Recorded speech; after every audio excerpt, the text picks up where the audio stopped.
I appreciate the sentiment, but I'm afraid it's nothing more than a daydream.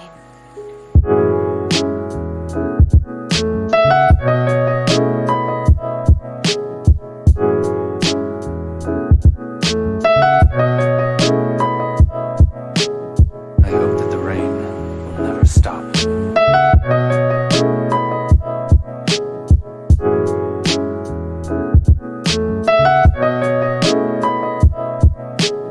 Daydream.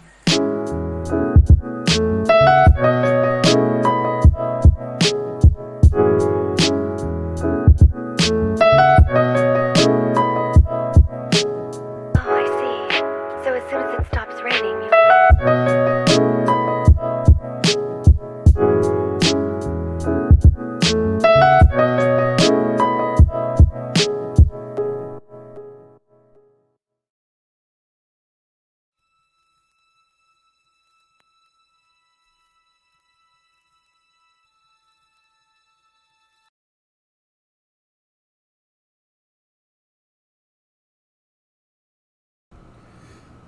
What up?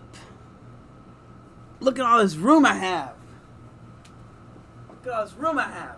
Look at, I can jump around, I can run, I can do spins, I can do like kicks. Watch this.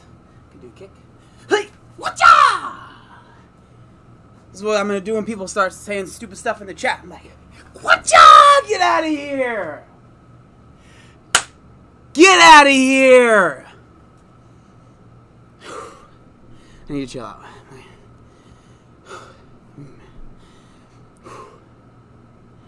My heart rate's through the roof right now. My heart rate's through the roof right now. You guys, the new setup. Very excited. First stream with the new setup. And I'm loving it so far because I can freaking kick and do airplanes and stuff. You know? So it's good times. Good times. So a little bit of housekeeping stuff going on. So this Saturday, me, my friend Zach, who is actually in the chat, or he might be still, he was earlier, and my other friend Cameron set up and built a new PC that I have. I would show it to you, but I can't because the computer is stuck right there. But it was a lot of work. We were doing it for like 10 hours. And yeah, so it was fun though. We got it done. We got it done Saturday, and I've been just like setting everything up. I'm not even done yet. Something that I'm gonna do is this light that's behind me. So I have a light that's like shining behind me because if I don't, it's just too dark in here. I'm getting colored lights to make like make Zach a mod. That's a good question. That's a good thing. Yeah, why not? Let's do that. I'm sure he won't be in here very much, but you know, why not? Zach's the homie. Okay. But I want to get, like, colored lights behind me. I'm really excited. Like, as you guys, I've been working really hard. And hopefully, with the new PC, because it is, like, way better than what I was using before. Way better than what I was using before. So hopefully everything goes smoothly. Obviously, I am, Zach. Oh, no. He's going to kick everyone out. But hopefully everything runs really smoothly today. Obviously, today is there's a lot of chance of things going wrong, which is fine, you know. That's what setting up a whole new PC is all about. But yeah, I'm really excited. I like that I can actually move around and like do stuff, you know, and like I don't have to stay in one spot because your boy has ADD. And so yeah, so that's what's going on. That's what's going on. So, let's put in the headphones, you guys. Let's put in the headphones. Let's have a talk.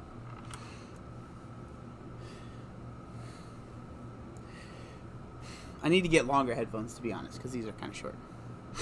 But it is what it is, you know? It is what it is. So today what I wanted to talk about, as you guys saw, as the title of the stream is mukbang and YouTube. There's a lot of stuff that has been going on. I've talked about it quite a few times here on the channel, and I kind of wanted to go back and talk about it a little bit more because I think that it is worth speaking on. So let's go. We're gonna go to the Discord, and I had a lot of you guys send me in different suggestions and stuff like that. Of people that are doing mukbangs because I kind of wanted to see what you guys thought, and so yeah, let's do that. Where is the Discord? I think I closed it. That's why. Discord. Okay.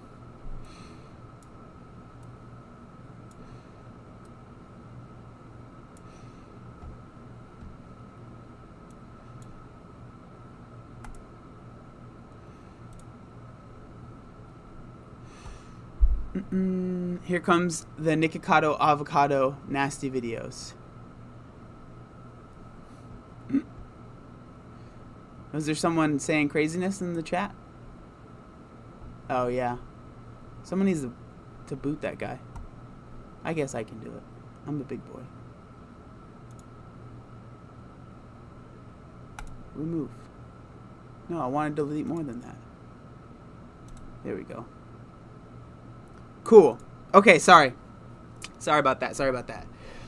Let's do this. So we're going to go here. If you haven't joined the Discord yet, make sure you do that.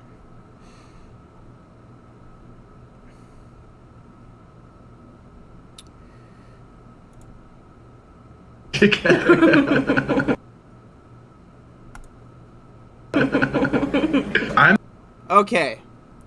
So, what we're going to do, we're going to watch this video, and we're going to talk about it, okay? That's what we're going to do. Let me know if you guys can hear it as well, because, again, I'm still figuring everything out. And so I don't know exactly if it's all working correctly 100%.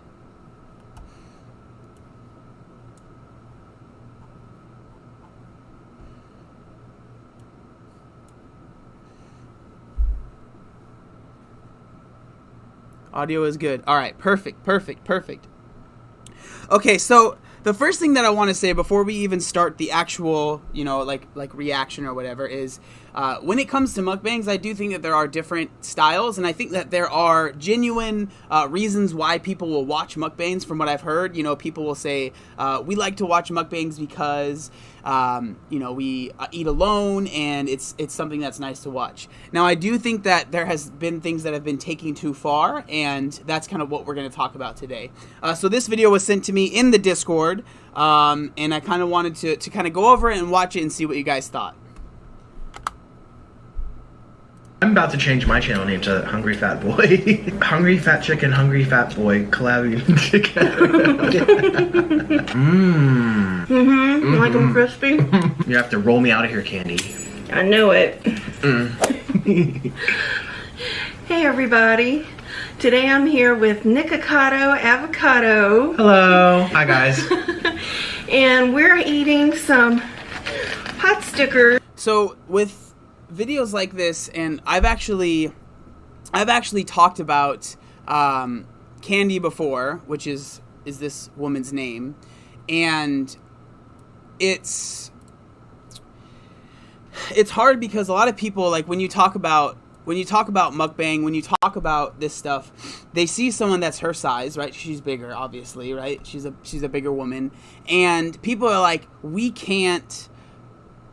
Like, it's not right for her to have a channel where she's doing mukbangs, right? Like, that's the big thing that a lot of people say, is it's not like she is glorifying obesity, or she is like doing herself harm because she's eating so much. But you don't really hear many people say the same things about someone that might not be as big as her, right? There's usually, the conversation isn't, wow, they're destroying their health and they shouldn't have a channel doing this. It's usually other conversations. Now, I do think that that is a very interesting thing, and we'll get into that a little bit later, I think.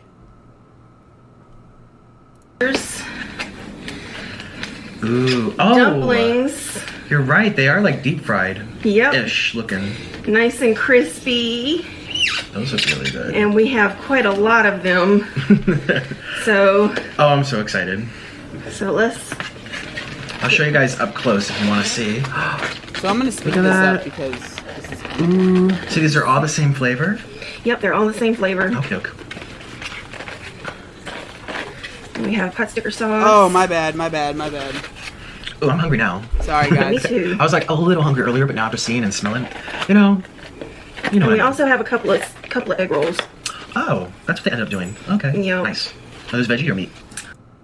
So, I mean, I Usually. think that this one is just them Your company always makes me feel good. Yeah. just eating and talking, right? Yeah, they're definitely not steamed.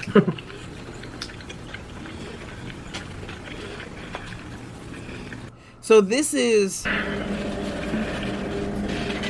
actually a perfect video to show you guys, because this is like when mukbangs first came out. This is what they were a lot, right? It was just people sitting, eating, and talking, right? That was kind of what mukbangs were, and I remember them getting popular maybe 2017, 2018. I don't know exactly. I don't remember exactly.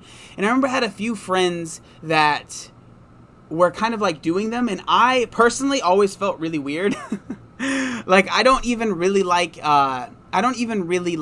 eating anything on camera. Like, when I do my full day of eatings videos, I won't even really eat on camera. Like, I might take a bite and then I'll kind of cut out because it's just kind of weird to me, right? And so this was where like mukbangs kind of started. Now, what I was saying earlier was that with Candy, the girl here, a lot of people, they say that she shouldn't be able to do mukbangs, or that YouTube should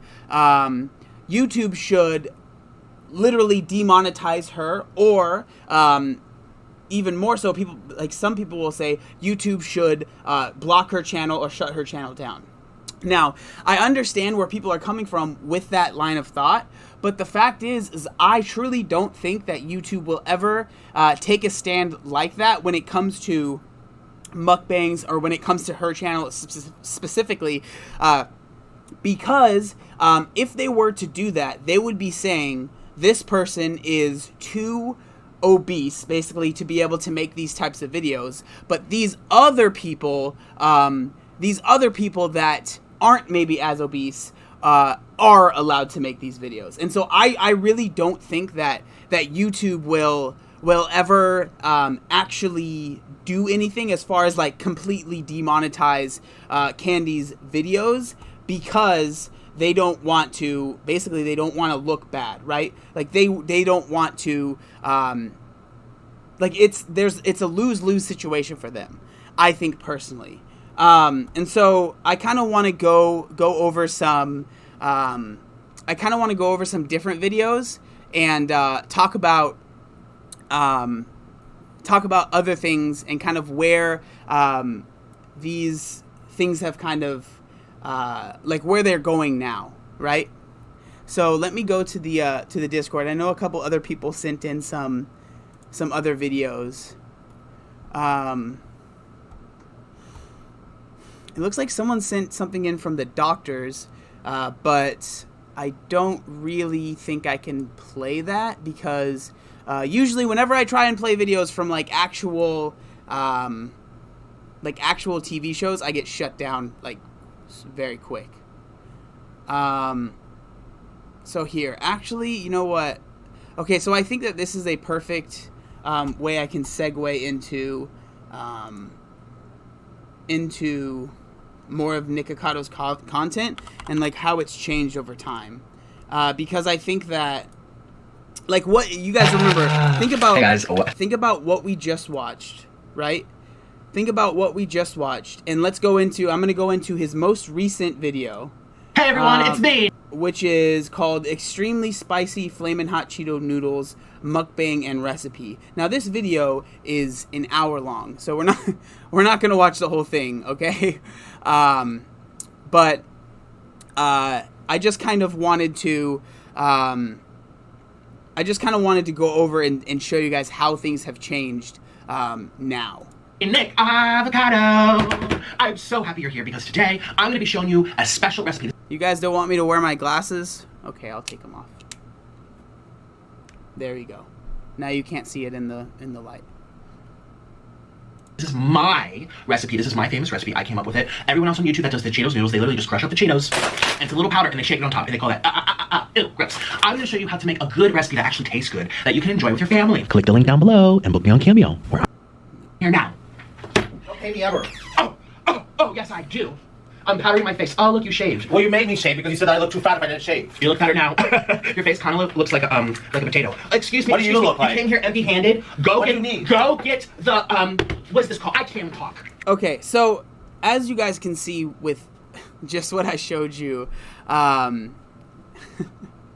it's obviously very much so staged, and I think that it's weird to me that, like, I understand that people have, and maybe I'm wrong, and I would kind of love to hear what you guys think, but I think that it's kind of honestly a little bit silly, because like so many people get like upset with Nick in his videos, but like to me, like I made a video about this recently, it's like it's so obviously fake that like when people are like, oh, he's so mean to his husband or whatever it is that they are, boyfriend, like a lot of people are like it's showing abuse, and like for me, I think that there definitely could be a problem with maybe glorifying it and making it like faking it for views. I think that is a legitimate concern that I can get behind that. But when people are like, he's showing actual abuse on camera, and people are saying he should be taken off YouTube because of he's showing actual abuse, to me, I'm just like, well, it's obviously fake. And so it's like, I can't get behind that because it's very much so obviously he's putting out these videos to get views. Like it's pretty obvious. So it's kind of silly. But the reason I wanted to, so Lauren said it's very staged, a tantrum about how he looks like a fruit because he's fat after intentionally trying to reach 300 pounds, and the tension with his husband is over the top and for the camera. YouTube has made bank off of people posting videos of doing dumb and dangerous stuff for years. Yeah. And so for me, I can understand if you were, if you were to say like, I don't like to watch this because it's like gross. Like I've never been a huge fan of I don't really understand how people can watch mukbangs and like truly enjoy them, because for me, I don't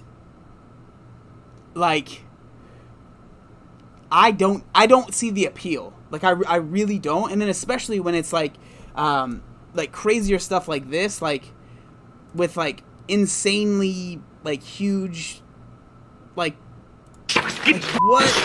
Who is? It's just A nice insane. thick but creamy What sauce. is going on there?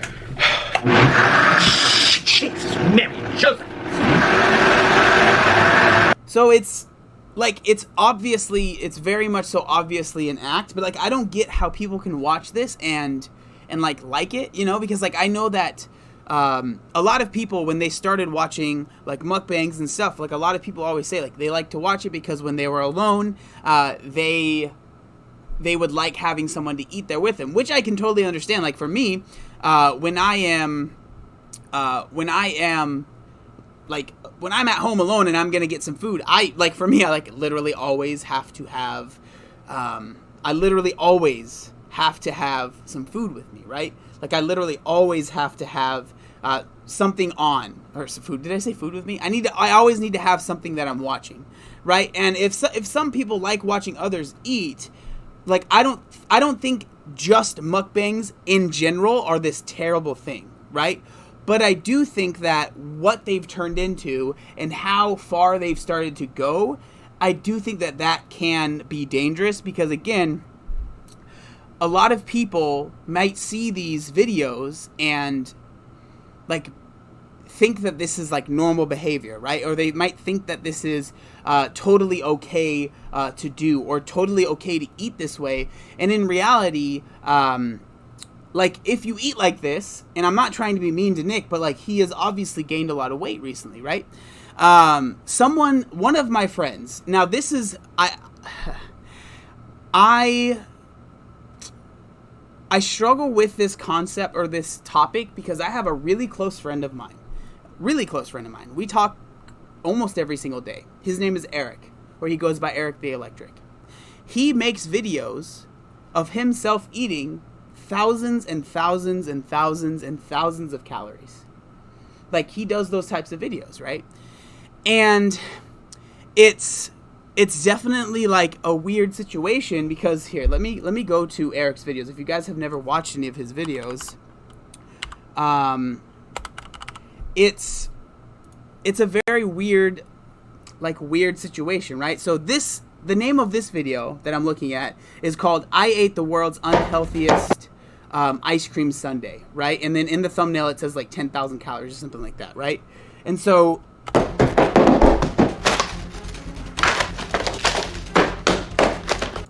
I decided to try to make the world's unhealthiest sundae. In this challenge, folks, I'm gonna be attempting to eat the most calories I've ever eaten in one sitting. This challenge will be over 22,000 calories. Good thing I really like ice cream. Now, let's build us an epic sundae. We're starting off this sundae in style by coating this giant bowl with Nutella. Lots and lots and lots of Nutella. Oh, and don't forget the M&Ms. okay, so as you guys can see, let's skip ahead. Utensil. Unearthing treasure here. So let's skip to the end here. Oh my goodness. 42 minutes, 17 seconds in. Wow, he's only 40 Yo, minutes you should in? smash that like button. Smash the thumbs up with me. How many I'm gonna... calories did he eat?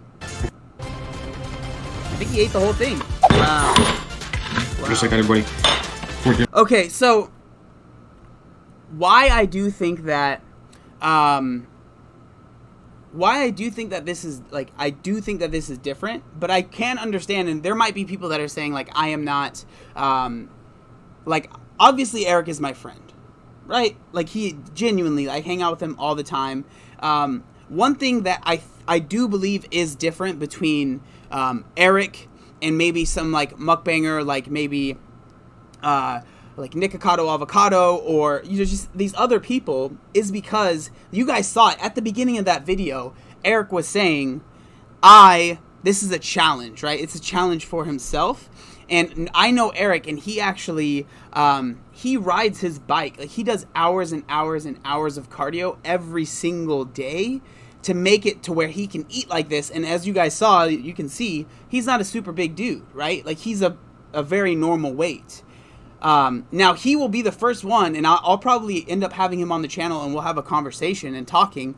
But he'll be the first one to say that what he does isn't healthy, and he doesn't recommend other people do it, and he doesn't think that it's like what a bunch of people should be doing.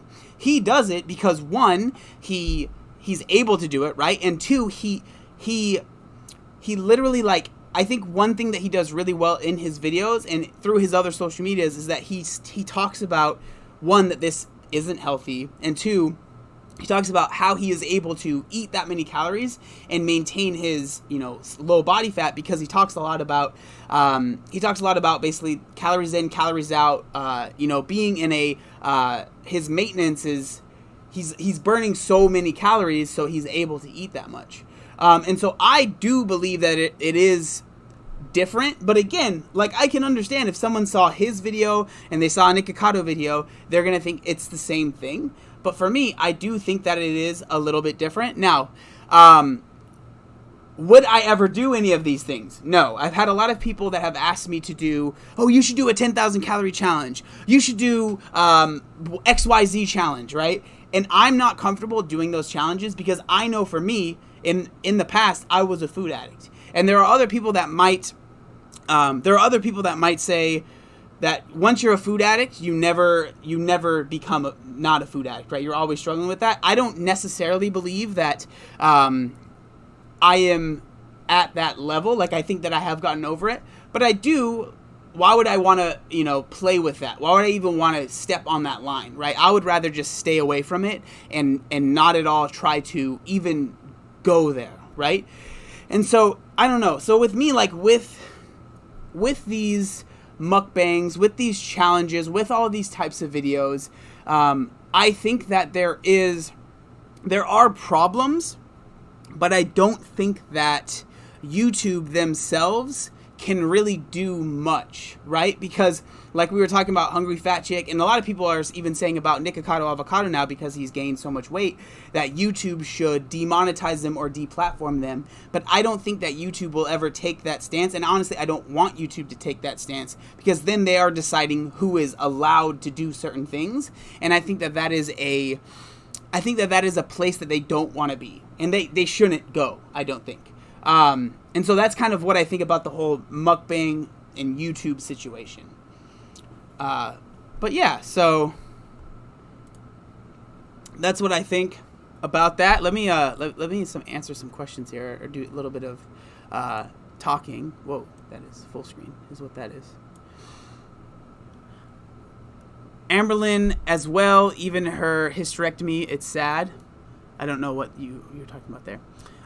22,000 calories. I was on a 3,500 calorie plan to get healthy, to get to a healthy weight during the darker stages of my anorexia. No one needs. Yeah, I don't think that. I mean, Eric would never say that he needs that many calories. He is the first one to say that what he does isn't the best. So I really do want to get him on, maybe get him on a stream or something. Maybe even do it in person, because we don't live far away from each other. Like, I think that could be really fun, like, kind of talk about those things. How often does he eat these crazy meals? He does it like 1 or 2 times a week. Amberlyn Reed got cancer? Are you serious? She got cancer? Wow. I did not know that. I don't really follow her at all.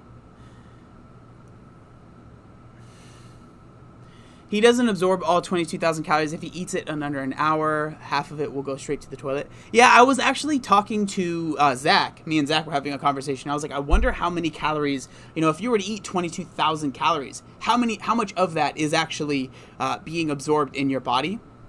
I don't know. Yeah, she had what is that? Uterine cancer?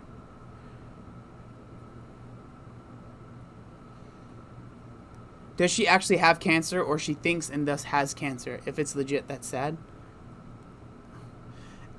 Amberlyn Reed was diagnosed with cancer that has obesity listed as a main risk factor, and still claims it had nothing to do with her being 500 plus pounds. That's really sad. And what's sad is that there's a lot of people in this chat right now that are saying, I don't even know if she actually has it. And that's like, that's what happens when you like cry wolf and like say things constantly that might not be true. Because, I mean, I'm assuming that this is true, that she actually has cancer, but there's so many people that just don't even believe her. Wow. That's really sad. That's really sad. Man, I feel really bad for her.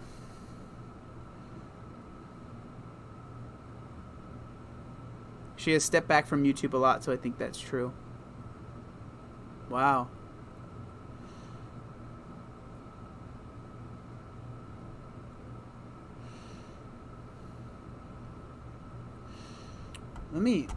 Does she have a video on this?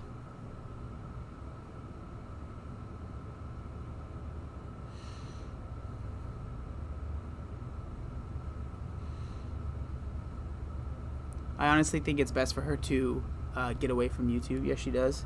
Let me look this up. I was not planning on talking about this at all. I didn't know that this was a thing.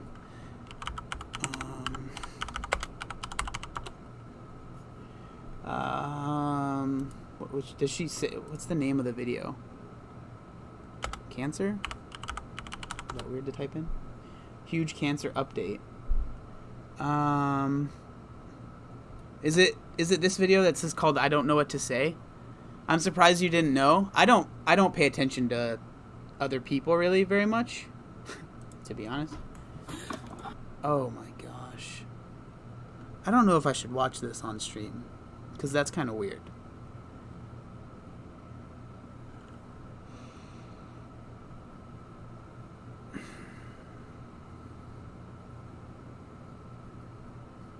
Yeah, I'm not going to watch this on stream, you guys. Because that's weird. I don't want to exploit that.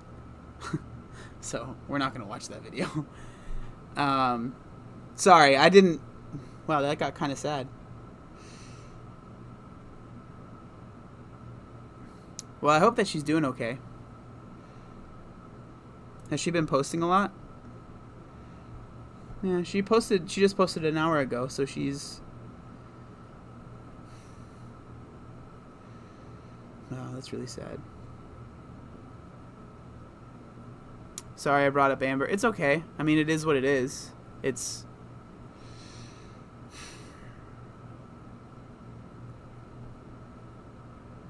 I've always worried about that. Like... when I make videos about, I mean, I don't really make many, but like I wonder, this just like makes me wonder, like imagine being these creators, and I know that's throwing shade, but I truly don't care, that their whole channel is about reacting to someone, you know? And like, what do you do now? What do you do now that you've made hundreds of videos about this person and now they have cancer?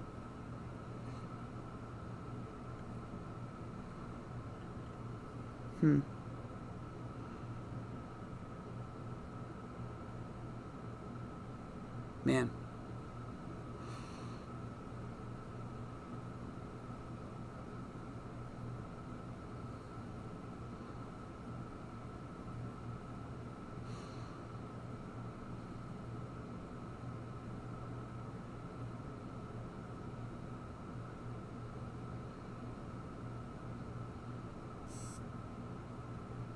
Someone said, I bet she could cure cancer if she would stick to a health coach.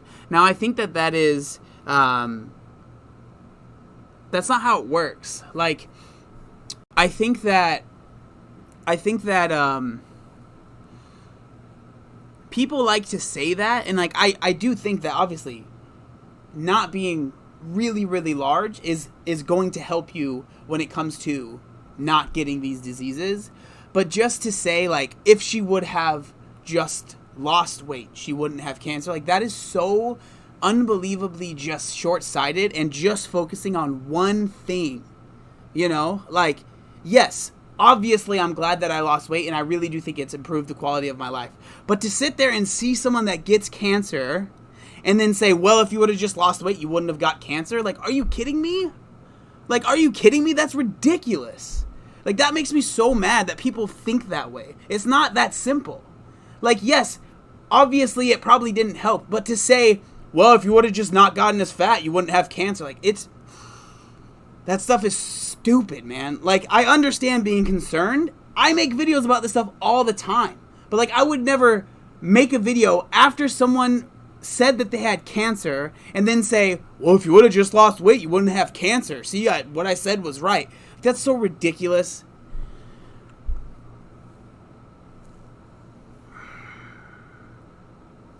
I'm sorry.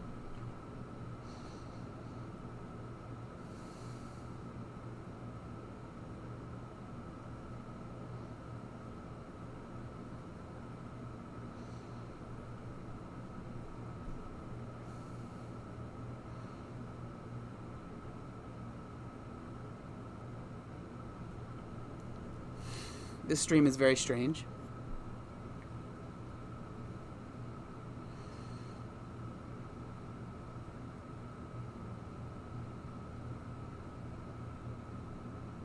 See, the thing for me is, like, I don't know why I'm so passionate about this, because I am very lucky. I've never had,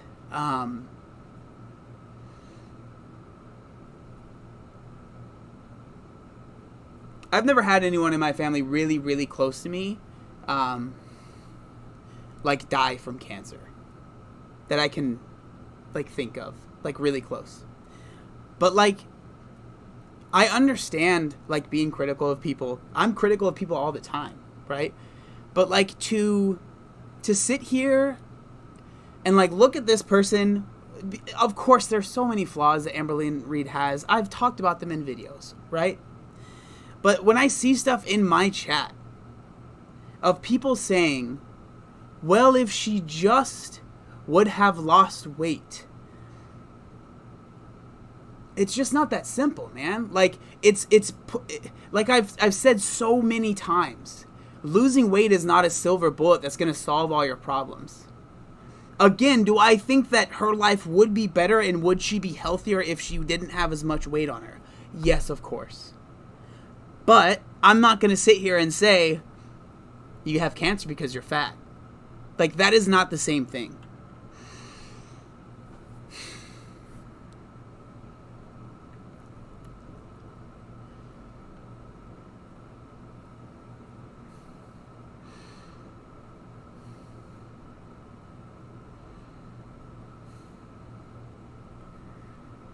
Thanks, Marsh.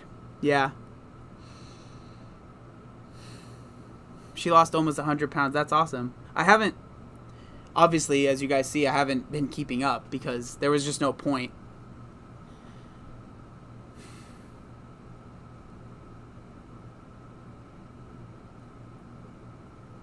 It's just, like, hard because, like, I've talked about this many times, and that's why me and Zach had a conversation about this where I'm like, I get so worried when I see people that are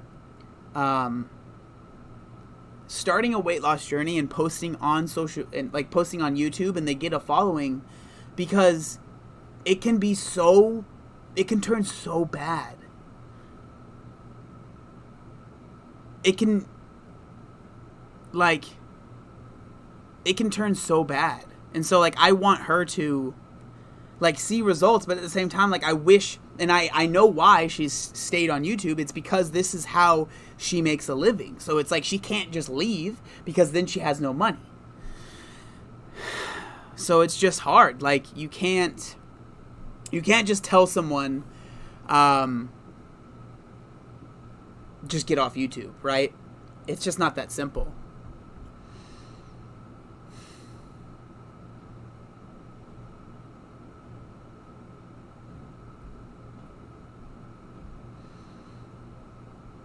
I think she has cancer because of her weight, but that doesn't mean we shouldn't have it. she wouldn't have it if she lost weight. Again, like I said, I think that there are obviously, like, there are factors that go into when we get like these diseases like cancer and stuff. But like, just to say, well, if you would have lost, I don't know. Sorry.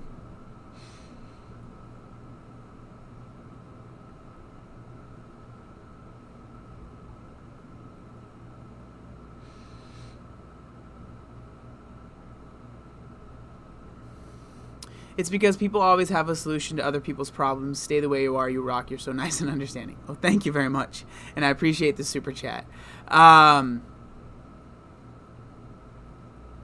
So someone just asked a question that I think would be kind of fun to talk about, because I need to get off this subject. So someone asked, how was Ellen towards you? So we can let's look at let's see. I feel like if I try and play her video, I'll get like demonetized, but whatever. Okay. So I'm going to try and play this. I'm going to try and play this video, and I'm probably going to have to like cut and not play too much of it. Love your vids, man. Keep up the great work. Thank you so much, the Tooth Fairy. So speak your mind, King. Thanks, Isaac. I appreciate it, man. Okay, so let's go over this video. Like, I just kind of want to show you guys real quick. So I just kind of want to show you guys, so you guys don't think that I'm lying. I was actually on the Ellen Show. Love this young man. After losing an incredible 160 pounds, our next guest bravely posted a video of himself revealing his biggest insecurity. Take a look. Obviously. Okay, so you guys have seen that video, and then look, it's me on. Tell us about your weight loss. See, it's me on the Ellen Show. Yeah, it took 2 years. So I was about 2 years out of high school, right? And I was just sad and. So, well, look at my, like, it looks like I'm wearing lipstick, but I promise I'm not. I promise I'm not wearing lipstick. So yeah, so I was on the Ellen Show, and she gave me a car, right? We'll watch the end of it. So that's my car. I don't know how to act. It's amazing, isn't it? I don't even want to touch it. I don't want to touch it. Okay, so I was on the Ellen Show, so I'm not lying, so you guys believe me. Okay, so let's talk about that. Let's talk about when I was on the Ellen Show, right? Let's see. I actually filmed the vlog that day. If you guys want to, let's see. Where's it at? Ellen. Let's see. Vlog. The Ellen vlog. So this was the day of the actual. This was the day of the actual show, and I filmed the vlog of it. In the morning, because my hair's still all messed up. But this vlog is going to be documenting basically the whole day of what's going on with the Ellen Show. So I was going to film this part before I took a shower and everything, but I was just, my head's in a million places, so I wasn't able to do that. But I just took a shower, about to get dressed. It's currently like 7 a.m. And that's what's going on right now. Nothing too crazy. I'm about to go get dressed, and then Brian's going to get here. I'm probably going to get some coffee or something like that, just because, you know. So we'll see what's up. But yeah, that's what I'm doing right now, just getting everything ready before the car gets here, which the car that's coming to pick me and Brian up is going to be here at 9:50, they said. So they actually sent a car to come pick us up. Now, I think something that is important that a lot of people don't realize. So for me, and I can only speak from my experience, okay? I can only speak from my experience. But when I went on the show, I literally didn't speak to Ellen at all until I was on stage. Now, what they said to me when I got there was actually Ellen was filming 2 episodes that day.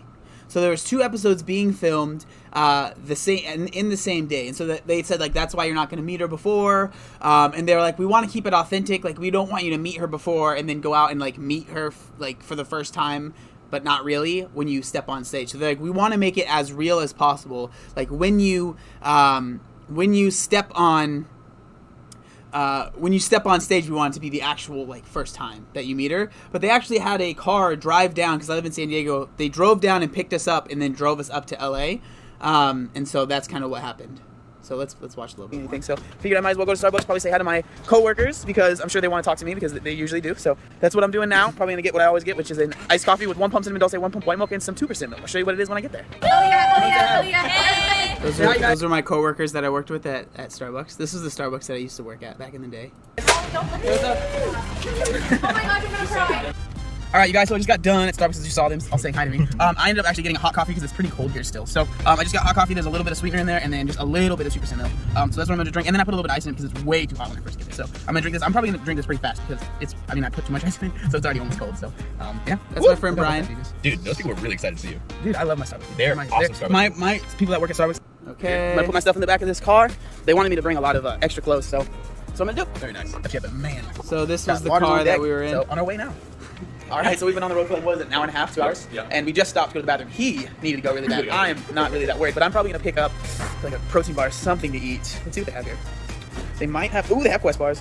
Dude, that's all nice. So I'm definitely going to be picking up one of those. All right, you guys, So- check this out. This is when we got there. So this is like the actual behind the scenes of the Ellen show. My room. So they just came and kind of briefed me on everything that's going to be going on. So I have my clothes out. They really like this outfit, so I think that's what I'm going to be wearing. But look at all this stuff. So they asked me to pick out like a few different outfits and bring them with me.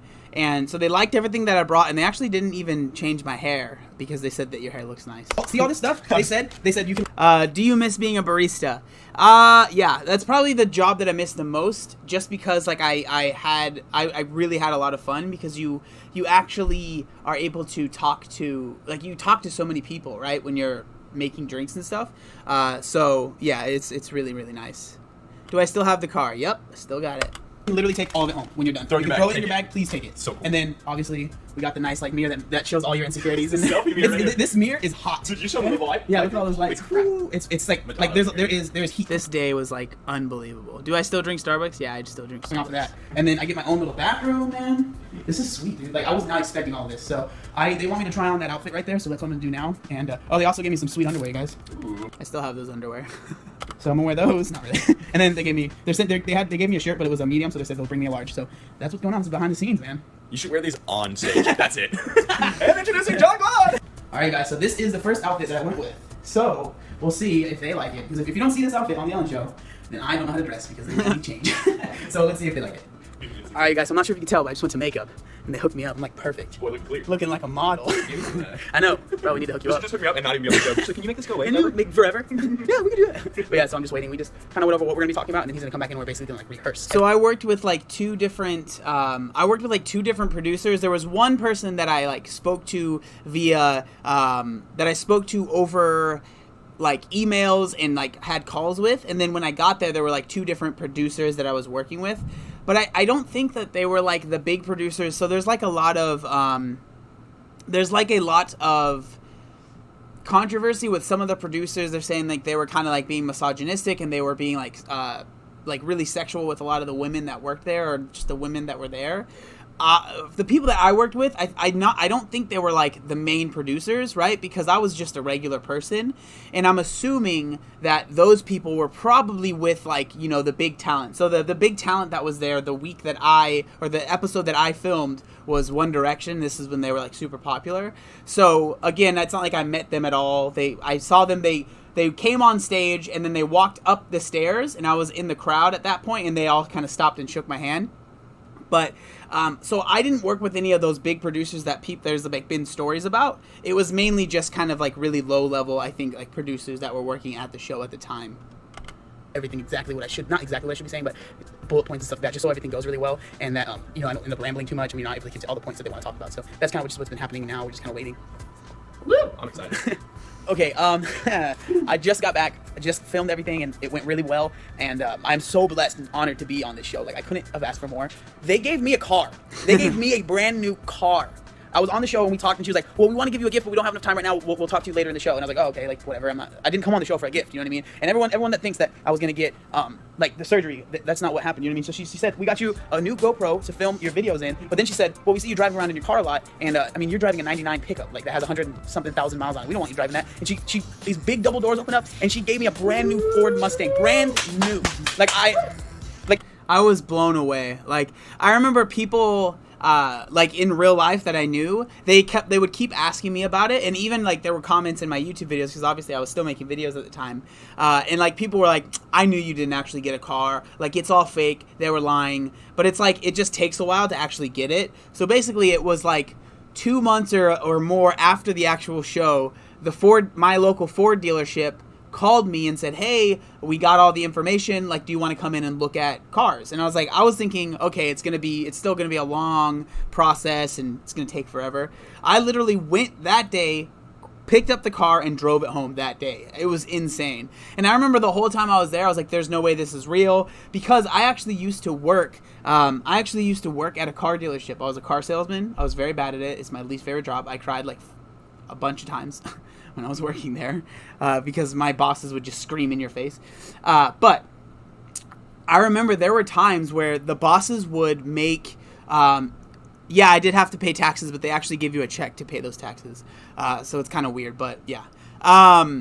So they would like scream in your face, but a lot of times the bosses, they would make deals that just weren't possible. And it was actually really frustrating and sad, because they would have, they would make deals with people that really couldn't afford certain cars, and they would like get their monthly payment down really low, but then when we would send the deal to the bank, is what they would call it, the bank would be like, there's no way, like, we're not going to approve this, like, this isn't going to work. And then you'd have to call the people back, and you would lie to them and basically say, oh yeah, we just need you to sign some more paperwork, like, we just need you to come in, sign some more paperwork, and the car will be yours, right? And then people would come back, and a lot of times you would have their old car that they traded in parked out there, and they would be like, oh yeah, what's the problem? And then you'd have to take them into finance, is what they would call. And in finance, basically they would say, so we're going to need to raise your payment, or you have to give us the car back. And it was very sad, and a lot of times people would be very upset for good reason, and they would just take their old car back, and they would be really, really upset, again, for good reason. So yeah, that was not my favorite job. But let's keep that happened to you when I bought my current car like 6 years ago. Yep, yeah, it happens. It's not a joke. Like, it happens frequently. It's what they do. Like, car dealerships are trying to get the car out in any way possible, but then when they send the deal to the bank's like, this person's credit isn't good enough, we're not going to approve this. And yeah, it happens quite frequently, to be honest. Like, if I cried about stuff like that, I would, like, I don't want it to seem like I'm being ungrateful because I don't cry, but that's just not how I am. But I honestly can't. Thanks, Dennis. What is the meaning of your t-shirt? This is just a friend of mine's company. It's just Inaka Power. I just bought it because I wanted to support him. There's no real meaning that I know. I'm sure other people know, but I'm a loser that just bought it because I thought it looked cool.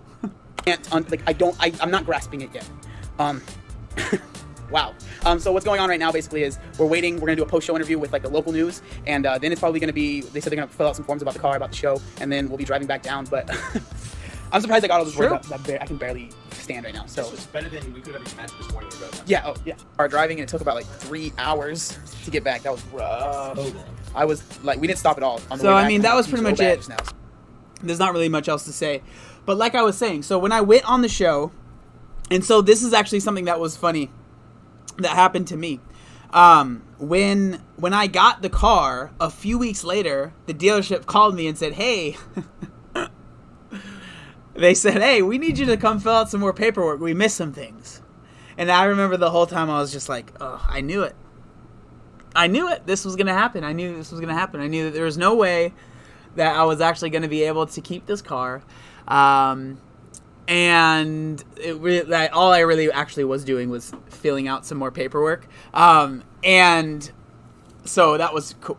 Like, I remember when I brought the car, I parked it as far away as possible, because I remember I was saying, like, if you're going to take this car from me, you're going to have to walk all the way over here and grab it, because I'm not going to let you just take it from me and make it easy. But it was all good. We're all good. But yeah, so that was my Ellen story. Again, like, there's not much to say, because again, the only words I spoke to her are what you see on stage. That's it. That's like, literally, that's all That was the whole conversation me and her had. Was what you saw on stage. And so she was nice to me. The producers were nice to me. I didn't really have any weird stories or anything like that. It was a very cool situation. Like, it literally completely changed my life.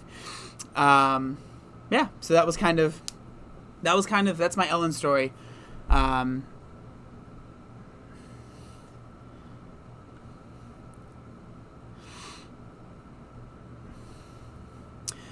What are you guys talking about? Tango Mango, my hair got so thin after losing 100 pounds. Yeah, it's a pretty normal thing. That happens. It'd be like that sometimes, you know? Someone mentioned me in Discord, and I need to find out what they wanted.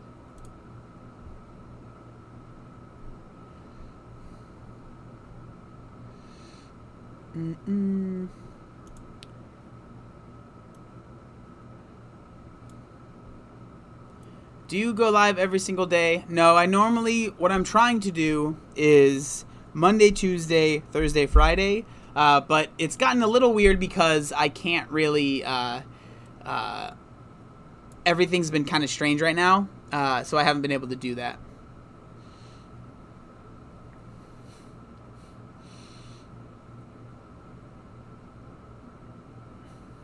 Speaking of hair, who cuts your hair? It never seems to grow. I have a friend that cuts it. How do you get your hair back?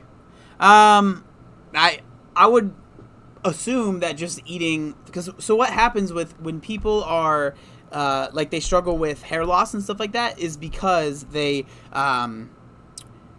usually you're not eating enough like nutrients and certain things that you need, and so when that happens, your hair starts to kind of fall out. A lot of times you're not even eating enough calories as well.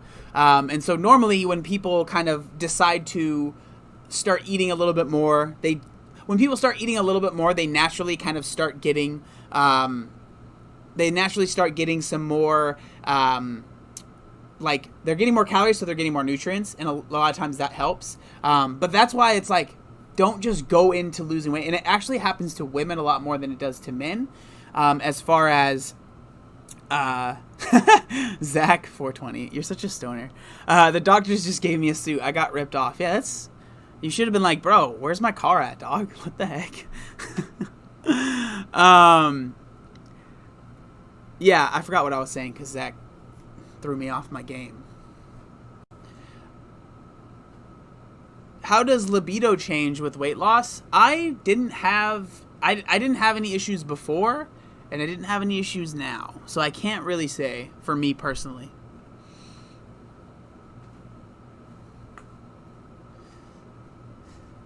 You have amazing hair. Thank you. Did you eat healthy when you were overweight? No, I did not eat healthy when I was overweight. Did you eat nutrient-dense food during your weight loss? No, honestly, I got lucky. I've said many times before, I didn't know what I was doing when I was losing weight. So I really did get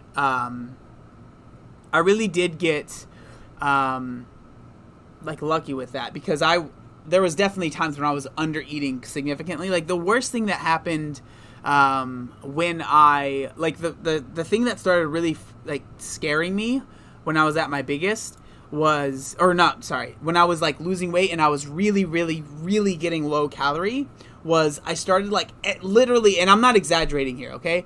Every single time I would stand up, every single time I would get lightheaded to the point where I was like, I might fall over. I'm not at all exaggerating there. That is 1000% the truth. And it was really scaring me. Because I was really, really, really under eating. And so I think a lot of these things that I talk about, and I'm sure a lot of you guys hear me say similar things over and over again, is because I went through this stuff and I don't want other people to go through it, right? I don't want other people to undereat significantly, and yes, you'll see weight loss, and yes, I'm taking these out. Yes, you'll see weight loss and you'll be like, oh my gosh, I'm so happy that I lost weight. But then like, these things happen. Like, when you undereat, you have problems. Like, and that's why when I see people that talk about, like, oh, I just fast for X amount of days and yada, yada, yada. And, like, fasting is a legitimate thing that does help people, 100%. But if you are not doing it correctly and you're not getting monitored and you're just kind of going for it, I just see that, and, like, I know whenever I talk about this, people get really upset with me, and they're like, fasting is a legitimate way to XYZ thing, and it's like, okay. But, like, for the most part, people that are going to hear this stuff and try fasting are coming from not knowing anything about nutrition, and they've been eating anything they want, so they see people fasting, and they see that they're losing weight fast, and they think, okay, that's what I'm going to do, and it just can be really dangerous, and that's why I don't, like, I would never suggest it to anyone. I just wouldn't. Can it be a useful thing if you're working with a doctor and all this stuff? Yes. But, like, just to sit here and me to say, oh, just don't eat anything. You'll be fine. I don't know. You did it, though, and it turned out okay. That is very short-sighted, I think.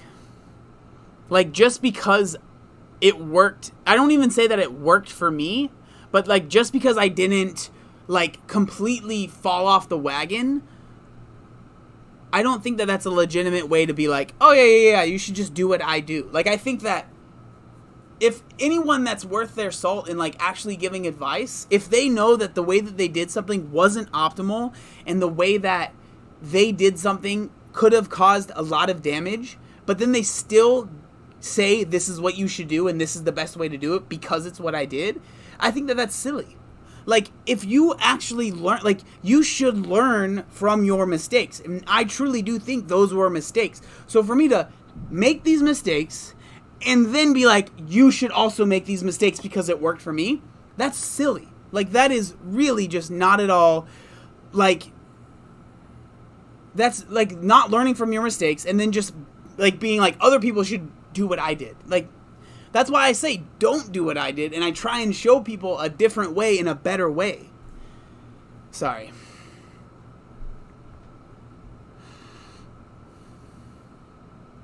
I'm using fasting. I'm using fasting right now, but monitored by my doctor, and I made sure I totally did a bunch of research, and I was already super knowledgeable about nutrition before starting. That's awesome, and I think that that's great.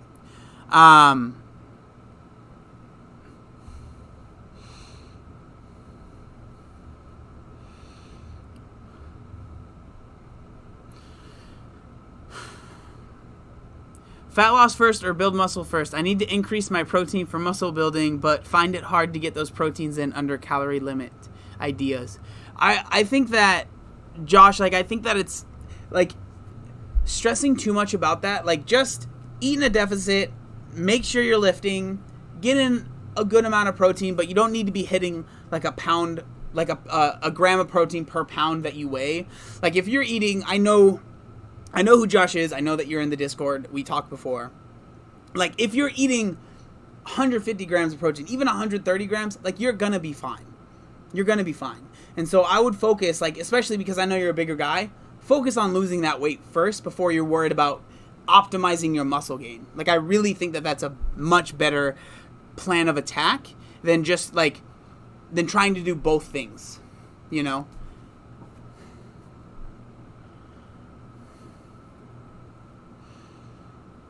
You still seem a bit emotional, man.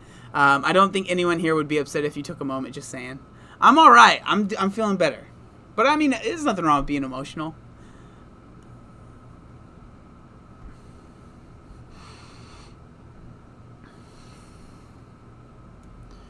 Let's see here. I wanna let's talk about videos that aren't mukbangs.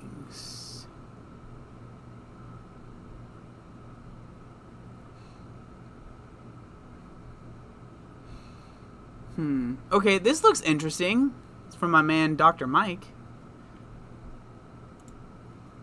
Turn down the light. So I haven't seen this video yet. I'm kind of interested. I think that this could be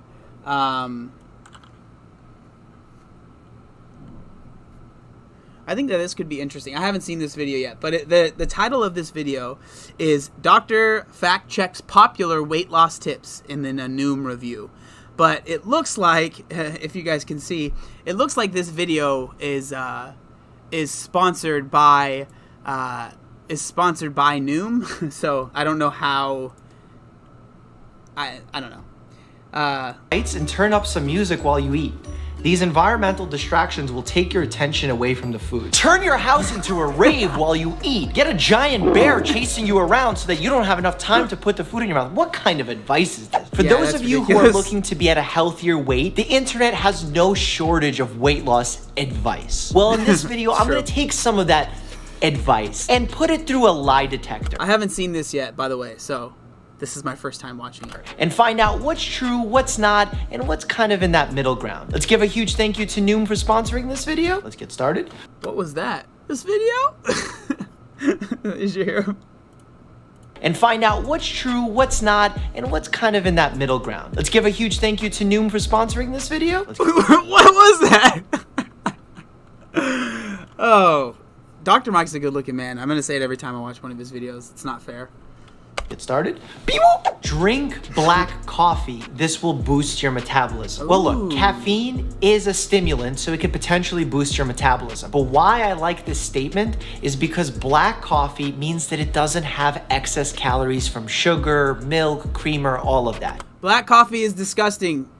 Black coffee is disgusting. I don't care what anyone says. Black coffee is nasty, and you guys are all liars that say you enjoy it. I don't believe you, and I think you're a liar. You're drinking hot bean juice and you're lying to yourself that you like it. I don't care. I used to work at Starbucks and I didn't like black coffee and I still don't like black coffee. And if you try and make me drink black coffee, I will literally swing on you. Okay? Who drinks black coffee, man? Liars. In addition, you could say the same thing about beer. I do. Beer's disgusting too. Tastes like pee is what it tastes like. Let's be real. Black coffee will technically keep your fast going. So if you're a fan of intermittent fasting, you're still going to be getting a lot of those same benefits with having a little stimulation on board. Hang a mirror. I do think that, like, I know for me, if I'm hungry and I don't know, this could sound bad. I'm not sure if I should say this, but like if I feel like I'm kind of hungry, but I know that I probably don't need to eat. Sometimes actually drinking a coffee will actually blunt my appetite and not make me as hungry. So I do think that there is some truth to that, for sure. I don't know how pee tastes to you. Maybe I do. You don't know about what I do in my free time, all right?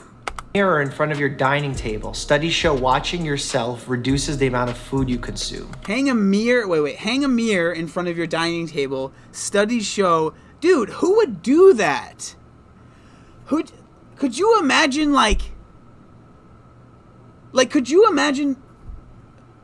That'd be like your own mukbang for yourself. You're like sitting there just like looking at yourself eat. Ugh. No thank you. That's weird. No! If you want to hang a mirror in front of your dining table because of decor, please, go right ahead. If you're doing it so you hate yourself while you're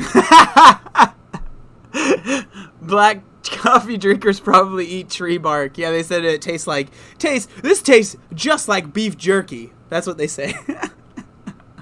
Eating? No, por favor, no más. Please don't. Use smaller plates and bowls to serve your own food. I think that this has some merit to it, for sure. This is an optical trick that will give you a full sensation from seeing a clean plate. I like this tip. I think it's a fairly benign tip. Really, one of the biggest problems in the eating habits of my patients who are obese or overweight is that they eat really big portions and they don't even realize it. Yep. So by having a smaller plate, you're already helping yourself to figure out a healthy portion size. But also, when you see it and you eat the entire plate, there is a psychological concept to how you absorb those calories. It really does take effect. Yep, I agree. Also, thank you to Raharo2, new stream. Congrats on the new PC system, bro. It's actually been working really well. I'm looking at my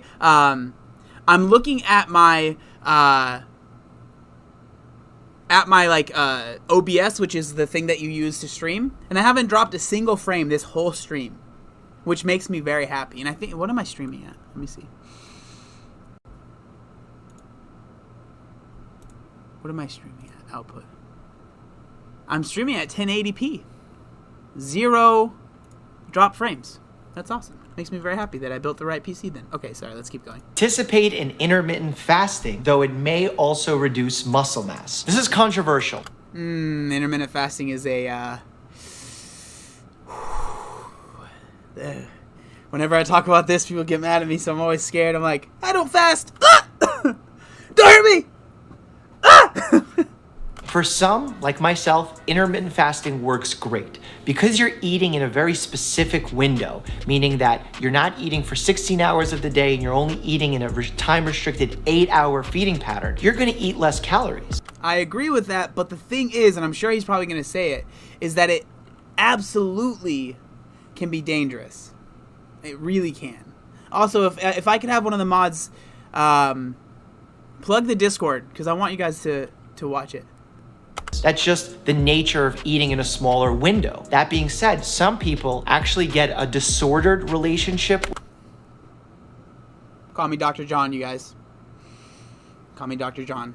Thank you very much. I'm going to get a lab coat for the next stream. With their eating habits when they do this type of fasting, so it's certainly not for everyone, but it is an option. And we've actually seen some favorable health effects outside of just weight loss. That includes hormonal changes, favorable hormonal changes, increased clarity. Also, there's a genuine benefit to not having to eat for 16 hours of the day. Kind of gives you an advantage for you to be able to focus, exercise, perhaps do a little mindfulness session, which can go a long way to calming you down and perhaps aiding in your weight loss.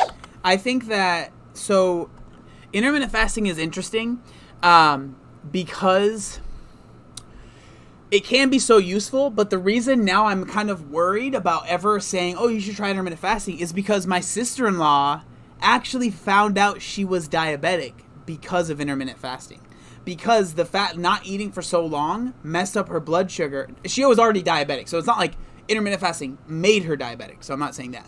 But it made it so she found it, which I guess is a good thing. But like, if you, it can actually be dangerous. So it's not just like, I wouldn't just say, oh, everyone should try intermittent fasting. It could be for everyone. You should really kind of weigh out your options before you just kind of jump into it. I'm not saying that Dr. Mike is like saying everyone needs to be doing intermittent fasting, he's going to hurt people or anything like that. That's not what I'm saying at all.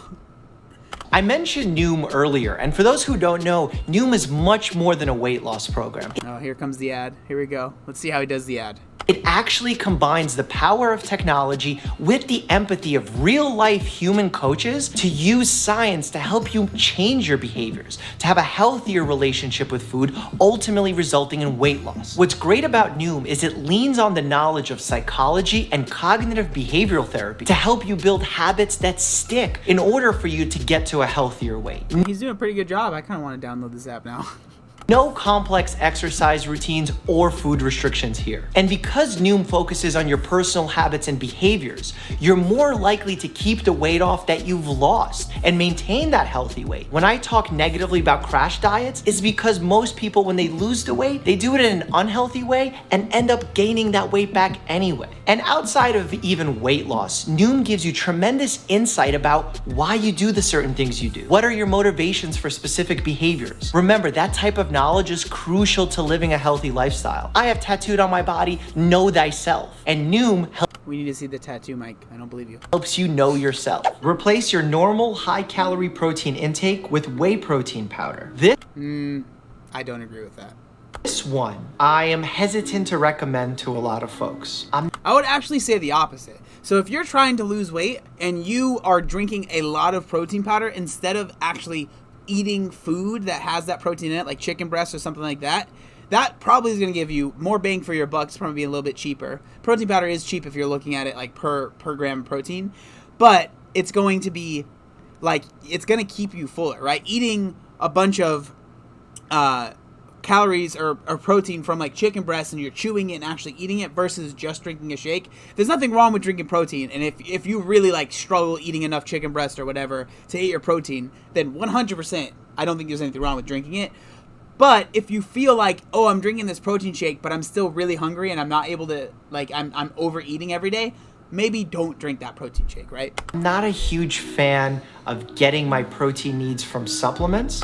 I'm not eating any more protein powder on stream, all right? You don't even try. When you eat a protein-rich meal, it usually comes with some fat, perhaps some carbohydrates, depending on the source of the protein. And when you're getting whey protein powder, you're really isolating the protein and getting just that. I feel like you can find nutrient-rich protein sources like tuna, like salmon. And in addition to the protein... Ew. Cooked fish is gross. And also I need to change my battery. I'll be right back.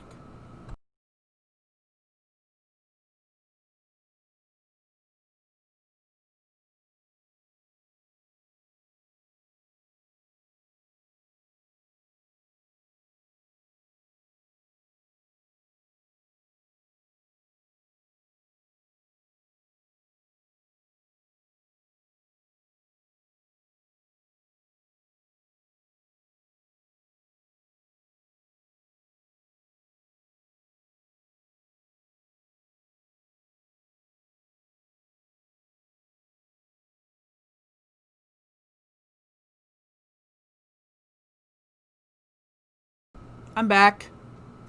Just had to change the battery in my good old camera. But yeah, so cooked fish is gross. Let's keep going. You're also going to get a lot of other nutrients that aren't found in whey protein, like omega-3 fatty acids. Chew more slowly. Your brain can take time to signal to your stomach that you're full, so being patient with how quickly you eat can allow your brain time to cut off before you overeat. I've heard this one so many times. I'm stopping it because I don't want what he says to influence what I say. So that's why I keep pausing him before he actually is able to say what he's going to say. But this one, when people are like, just eat slower. I don't know. I eat really fast, and I've never obviously I haven't had a problem. And so, I don't know. I mean, maybe it helps people, but like when people tell me to eat slower, I'm just like, nah, man, I'm going to eat as fast as I want. I don't like, I enjoy eating fast. Like, that's how I enjoy my food. So when people like, eat slower and you'll enjoy it more, I'm like, but I won't. You know what I mean? I don't know if that makes sense. But like, I enjoy eating it fast. And so like, when people say slow down, all I'm thinking the whole time I'm eating slowly is like, wow, I wish I could eat this faster. And then I'd be more happy. Could we watch Fledge Fitness together so we can discuss? I myself am doing intermittent fasting, and it's working for me. Is Fledge Fitness like a channel? Let's keep going. I would change this advice just a little bit. I would say chew thoroughly. Because if you slow down your chewing, that might be a little bit awkward. But if you chew thoroughly, you could actually give yourself the time to signal to your body that you're fuller, that you're getting the nourishment that you need. Because it's really about eating to the point where you're satiated, not to the point where you feel so full that you hate yourself. Let's be honest, we've all been there, but that's not an ideal place to be if you're trying to maintain a healthy weight. Spoil food you don't want or need to eat. If you got leftovers that are calling your name, find a way to ruin the food, such as dousing it in milk or pouring in a ton of salt. Who does that? What a waste. Who would do that? Could you imagine like walking in on someone and they're just like pouring like salt all over their food and ugh. That's weird. Don't do that. What? Not only will this create a very disordered eating pattern where you're destroying food instead of creating a healthy relationship with it, but you're also getting rid of food that someone can eat. People in America are hungry, especially during COVID-19. This is a true problem, and it's even a bigger problem around the world. I don't know where this advice came from, but 2 thumbs down. Well, that's what I was just gonna ask. Like, where's he getting this advice from? Like, where is he finding this stuff? This is craziness. Drink green tea. It's loaded with powerful green tea is disgusting too. Antioxidants called catechins, which are believed to work synergistically. I'm just trying to make you guys mad, but like also green tea by itself is not good. I don't care what. That's just leaf juice is what that is. With caffeine to enhance fat burning. I am one of the biggest green tea fans out there. It's important to know that it has caffeine in it, so ideally not a great drink to drink at the end of the day, but for lunch, for breakfast, green tea is a great option. Not only does it have catechins, it has polyphenols in it, L-theanine, which sort of balance. I don't care how many good things it has. When it tastes like leaf juice, I'm not gonna drink it. Like, just go outside, pull some leaves off of this is what green tea is, okay? So there's these bushes around the buildings that make the green tea, And what they do is they just walk out to the bushes and they pull them apart and they like crumple them up into little bags, and then they just put them in these little boxes and they send them to you guys. And then when you guys are like, "Ooh, I can't wait to drink my green tea," like all you're doing is drinking hedges. That's what it is. It's actually called hedge tea. And you guys are just drinking this stuff and thinking that it's so good. It's really. Or also, like if you see they mow their lawn and they grab the lawn clippings from the lawn and they put them in some of the bags as well. And so it's like hot leaf juice lawn clippings. It's very good. John needs cream in his tea. Yeah, like I'll put some stuff in my tea.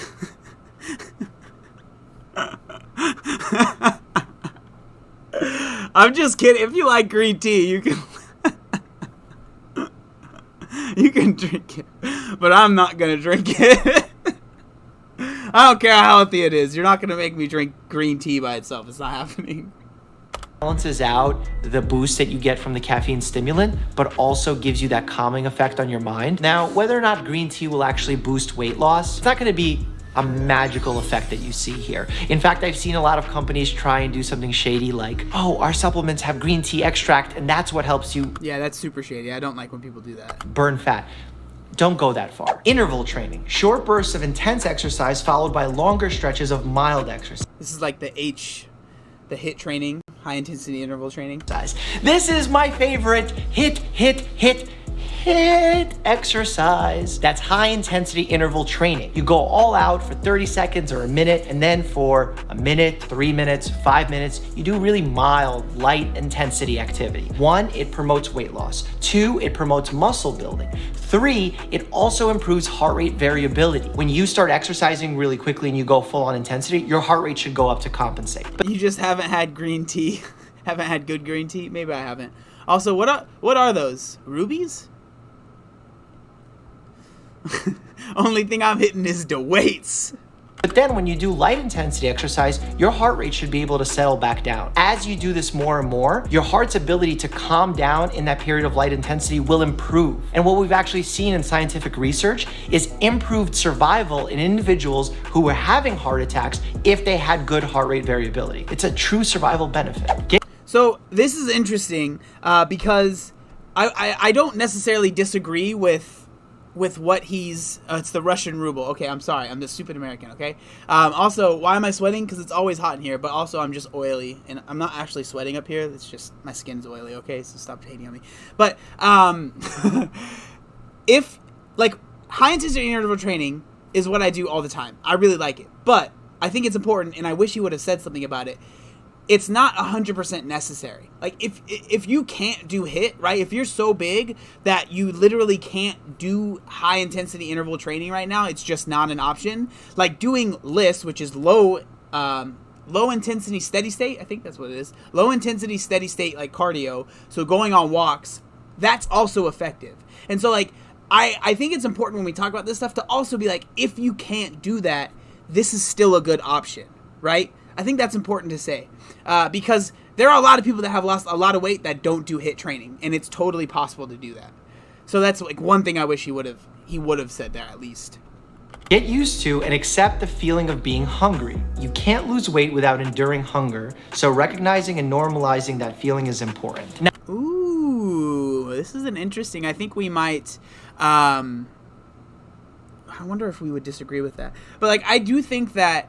I know that when I was at my heaviest, before I lost any weight, I was genuinely afraid of being hungry. Like, being hungry scared me. I did not like being hungry.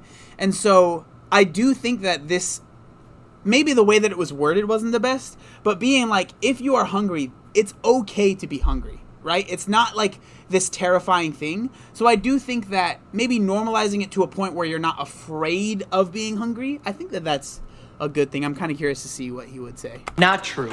You can lose weight without necessarily ever feeling hungry and suffering with it. Yeah, I don't think you need to suffer, but I'm just saying, like, it's okay to feel hungry a little bit. Intuitive eating is something that many of my patients have done and done quite well, actually. You only eat to the point where you're no longer hungry, where you feel satiated, but not overly full. That way, you're not overeating calories, you're not having these tremendous portions of unhealthy foods, and you don't have to sit and starve yourself. Lift weights instead of just doing cardio. The mic is not synced with the video?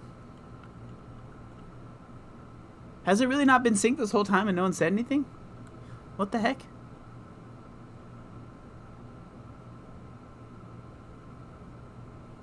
It is? Man. What the heck? People coming in here lying. It's fine.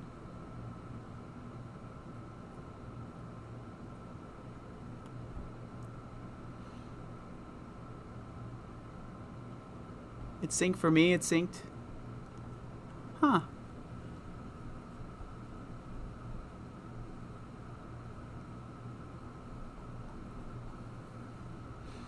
It's good here.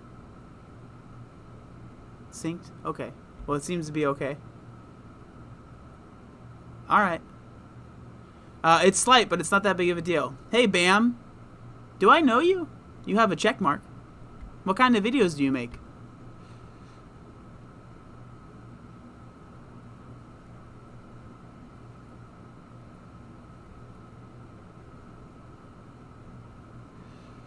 The check mark means he's verified. I make video game videos. Watch you for inspiration. Oh, that's cool, man. Well, if it's only super slight, then I'll be alright. I'll live with it. I'll live with it. Alright, let's keep going. Sorry. I just wanted to make sure it's not like way off and you guys are like... Not only does this cause you to lose... So this is what it says. It says lift weights instead of cardio. Not only does this cause you to lose fat, but also build muscle to replace it. I think that doing both is the best. Fat, but you also... I'm assuming that's probably what he'll say here as well. So build muscle to replace it. Oversimplified advice, but overall decent concept. I'll explain. When I recommend an exercise routine for my patients, I rarely say just cardio or just weight training. It's usually a combination of the both. Reason being is they have different benefits, and those benefits really paint a complete picture of good or optimal health. For example, going for a run, really good for your heart, helps heart rate variability, especially if you're doing high intensity interval training. But when you're lifting weights, you're not only burning fat and using calories while you're exercising, you're also doing that when you recover later that day, the following day, because it takes energy to rebuild that muscle and to rebuild it even stronger or bigger if you're lifting heavy enough and consistently enough. I would say I pretty much agree with that, but like Sarah said in the comments, it's all about like doing what you can. Like if you truly hate lifting and it's just like, you know that if you go into the gym, you're gonna hate it, you're not gonna want to do it, you're not gonna enjoy it. I think that what's more important than doing what's the most optimal is doing what you can see yourself doing for a long time, right? And so that is always going to be the most important thing in my mind. And so that's what I'm always going to say to people is like, do what you enjoy first before you're focusing on, is this the most optimal thing in the world?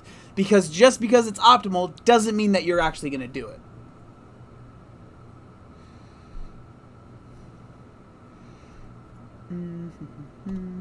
Snack often. This will prevent metabolic... Hey, Ginger Linguist. Welcome to the family. That's what I'm talking about. Thank you so much. I appreciate it. slowdown where your metabolism stops if there is nothing there to digest. While snacking, your metabolism is forced to stay engaged. This one has been pretty much debunked by modern science. While for some individuals, as long as they monitor their caloric intake and they're not eating poor quality foods, grazing, snacking like that could be a potential option, but it is not a mandatory way for success. There's plenty of people that can eat 2 meals a day, 3 meals a day, and do just as good a job as those who eat smaller, frequent meals throughout the day. This is an individual decision based on your goals, your lifestyle, and really what your preferences are. I agree 100%. Everything that he said right there is what I would say. Like, just because, so like this is the whole thing when it comes to like fasting or intermittent fasting or like types of eating or eating this many meals or that many meals or 1 meal a day or whatever. Like what you do, what I do doesn't matter to you. Like it literally doesn't matter. Because if what I do for you is just not sustainable or you hate doing it, it doesn't matter. It doesn't matter that it's maybe super optimal for me. Because it's not going to work for you because you hate doing it, right? So many people like to see what someone else is doing and think to themselves, oh, I need to do that thing. That's exactly what I need to do. But you might hate doing that thing. So that's why whenever I film Full Day of Eatings, whenever I do anything like that, I always say, this is what I do. This is what I eat. I'm not saying you need to do what I do, but let me show you what I'm doing, you know? Should not be a painful process. Drinking... It doesn't matter, Cue the Rock. It doesn't matter what I eat. Water 30 minutes before a meal will help your body burn calories faster and therefore lose weight. Losing weight isn't as simple as drinking some water, but water is a really important nutrient for your body, and there's several benefits to staying well hydrated. When you drink water, you stretch out your stomach, therefore you're less likely to consume a really large meal. Second, there's a water-induced thermogenesis process that has some evidence and truth behind it, where by drinking 70-degree water, you actually have to heat it up. Room temperature water is the best. All right? Cold water hurts my teeth. If you like cold water, it might be time for you to leave the chat, you guys. To your normal body temperature, and that burns some calories. Not a huge deal, but definitely worth noting. It helps to remove waste of your body, so it decreases bloating and it gets that whole system. This has been so fun making you guys so mad. If you like black, nasty coffee without any goodness in it, that's fine. If you like to drink lawn clippings, that's fine. If you like to drink icebergs, that's also fine. I'm not gonna be mad at you, okay? System going. It also keeps you hydrated and performing well during your exercises. When you have a good exercise session, you're more likely to burn more calories. Okay, so I do want to say something. This is super random, but the past probably 2 weeks, and I would say the past like 2 weeks since I've been setting everything up, I've been at the office for like 7 hours a day, right? And maybe 7 or 8 hours a day. And when I'm here, I've noticed I have not been eating well, really, or at all, but I haven't been drinking like any water. Like the past week, I realized I would drink one of these in the morning, and a lot of times that would be it. That would literally be the only water that I drank. And so today is actually the first day that I've made sure I've already drinking 5 of these. I drank 1 in the morning, and I've already drinking 4 of them since since I worked out. And I feel so much better. And I know that's probably placebo, which is fine. And placebo, I don't care. It works for me. But I am very much so focusing on making sure that I'm drinking enough water, because I absolutely was not drinking enough. And it was not a good thing. And so drink your water, you guys. And thank you to Luis Perez for joining. We got another mini Chungus. Also, I want to say, if you are Chungus level or above, so anyone in here that's mini Chungus, was wondering when I posted, so I posted my vlog of setting up this whole setup and like setting up and making the PC and building it. Those videos are for Chungus and above, so the 2nd level and the 3rd level of the memberships. So if you're kind of wondering why you weren't able to see it, that's why. So if you guys do want to join that, you can, and then you'll be able to see the video. But yeah, let's keep going. Begin meal prepping. Plan out all of your meals for the week and spend a few hours cooking them, storing them in resealable containers ahead of time. This will allow you to eat a prepped meal instead of ordering takeout when you're too tired to cook something fresh. I love this piece of advice. I've tried to do this in the past, but I realize I'm a terrible cook. So Same dog.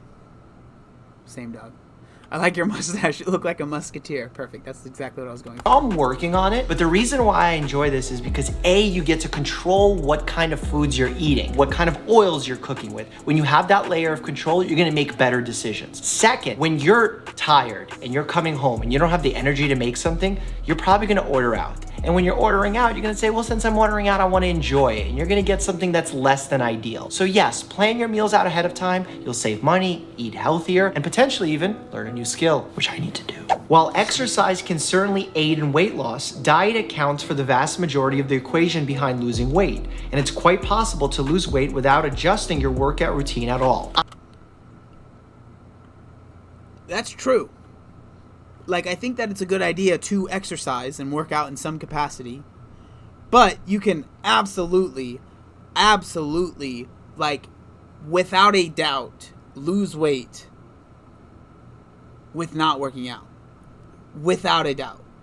So I'm kind of curious to see what he says. I always want my patients to exercise. And it's not solely because I know they're gonna expend more energy, therefore lose some weight. It is because it is healthy in all aspects of life. It's gonna help. So Michael asked, how do you combat the Southern food culture currently striving for a better life? But there are so many temptations, y'all, with the the cowboy emojis. So that's kind of hard because, I mean, I live in the South, Southern California, but it doesn't actually count as the South. But I would say, like, that's hard. And I obviously I haven't had to deal with that myself. I would say, like, you just have to, like, have conversations. Like, that's the one thing that I think that a lot of people, like, forget that they can do is, like, have conversations with the people that are close to you and be like, hey, I'm trying to lose weight, and this is really important to me.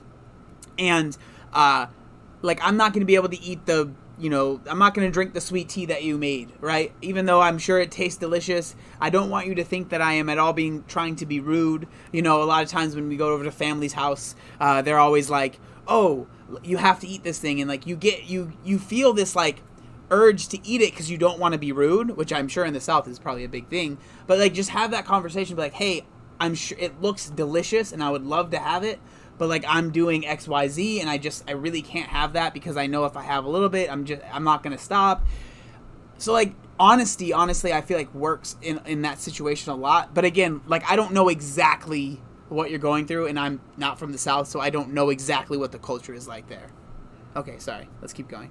Somewhat with weight loss, your mood, your aches and pains, your confidence level, which will play a role in your anxiety or depressive symptoms. That being said, if you really are interested in lowering your weight to a healthy level, to a weight that's ideal for your height and your lifestyle, diet is the number one thing you should focus on. That being said, sleep, exercise, your mental health, all of those things need to be taken into account. Calories in and calories out could make sense from a scientific perspective. It's not really great from a practical perspective, at least not for everybody. I want to share my Noom experience with you so you know what to expect when you take the free online evaluation at Noom.com. Okay, so this is just an ad, so that'll be the video.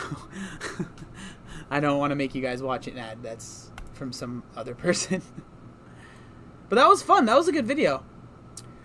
That was, like, a lot more, I would assume, because he's not, like, the last video I reacted to was when, like, the Health at Every Size people were, like, upset with him, so he was obviously, like, kind of talking about that, and so it was a little bit more, like, serious. And so this one was a little bit more fun. He wasn't as, like upset. It seemed like he was kind of, like, a little bit more fun. Food does not equal love. I did not like his video on that. His video on what?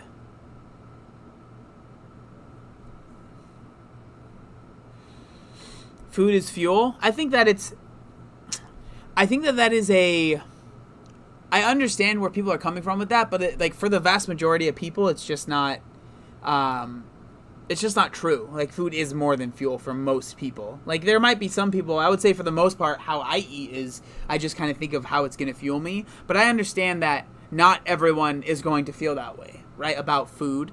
And, like, to expect people, especially that are coming from a, like, obesity background, to just be like, food is fuel. Like, just, don't eat for enjoyment. It's just not realistic to really expect that from people.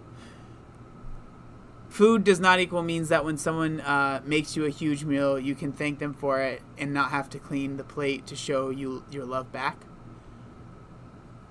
I'm lost. I'm not going to lie.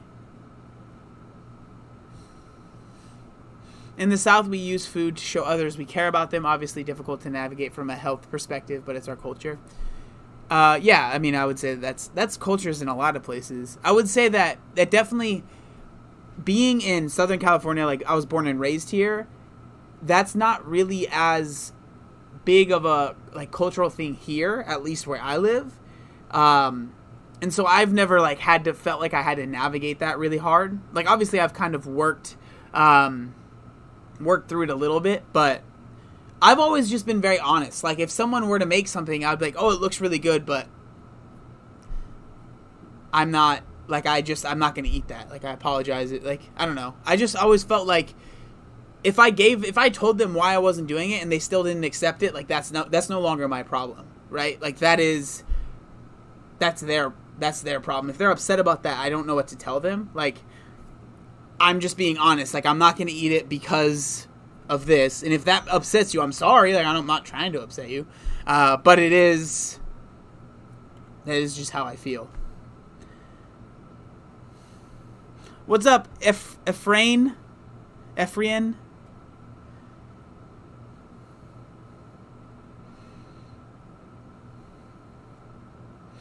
Sometimes here, when you refuse food, people think you're uppity, like you think you're too good to eat their cooking. Yeah, I mean, I can understand. That's why I said, like, having that conversation and letting them know, like, this is why I'm not eating it. Not because I don't want to or that I think it isn't going to taste good, but because I'm doing X, Y, Z. And that's kind of, why I am, not eating that. So, all right, you guys, I want to try something different today. I actually want to try and play a game on stream. I'm sure a lot of you guys are gonna be like, all right, time for me to leave, and that's totally okay. But I wanted to see what it was like actually playing a game on the stream, because now I have a fancy but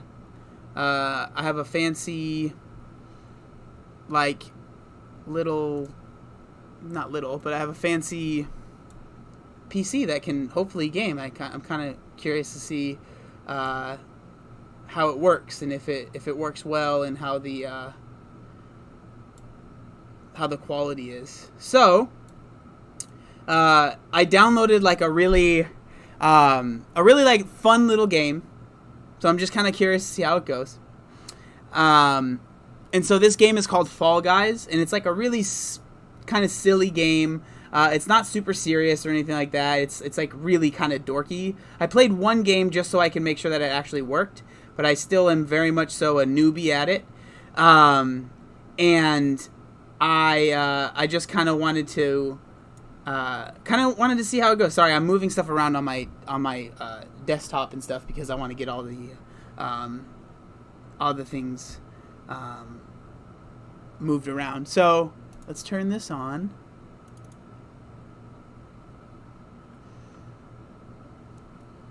Alright, so let me see. Hopefully this works.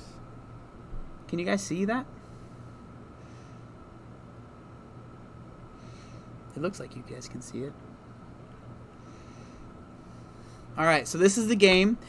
So from what I saw, basically you're just running and trying not to fall off a thingamabob. Is basically how it works. And yeah. So let's kind of see how it goes.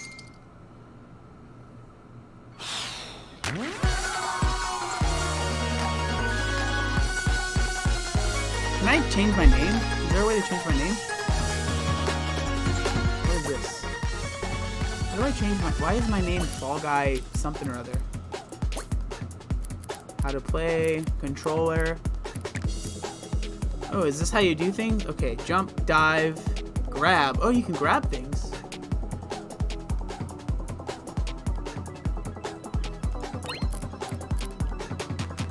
Am I not able to change my name? Is it loud? I'm sorry. I can turn it down.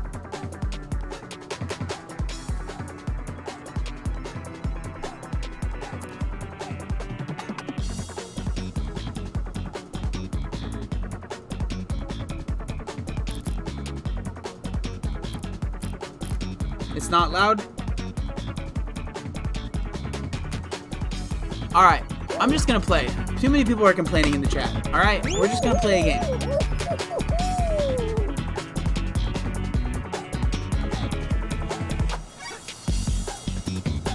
What is your character supposed to be? I have no idea. I don't know what he is, or she, what they are.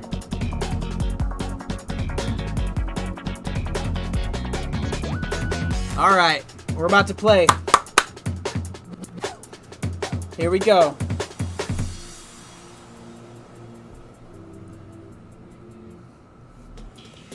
How to play. Race and balance across rows of seesaws to reach the finish line. That's literally all you do, is just run, and that's it. So, this game is called Fall Guys. Alright, here we go. Where am I? I can't hear it. Oh, here we go! It's me! Look at me. Here we go. Alright, let's do it. Come on, let's do it! Oh no! Oh no! No! This is savage! Run! You can do it! Yeah! I fell. Here we go. Alright. Oh no, I got ran over. No! I fell!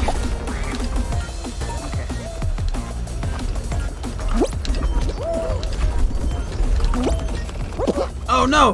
Why do I fall? I don't understand. Yeah, another checkpoint, baby. Let's go. Oop.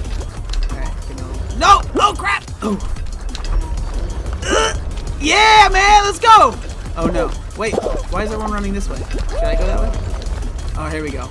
Jump on this bad boy. Oh, where did I fall? What's going on? Yeah! I'm doing better than I did the first time I tried to play. Wait here for a second. There we go. Alright.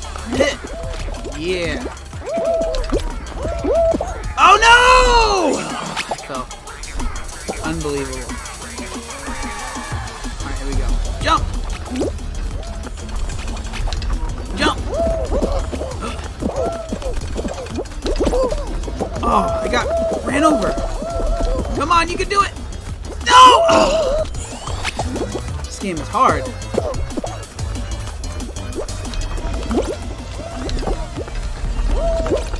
Oh, we're so close to the end! No!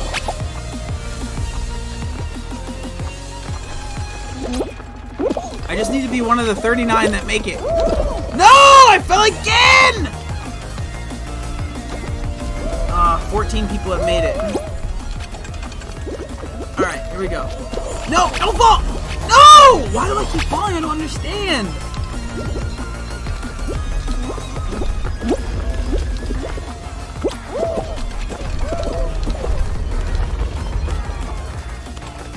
Alright, come on! We're so close! We're so close! No! We're so close! We're so close! Come on! Oh, so many people are making it! Yes! I did it! Yeah, that's what I'm talking about, bro!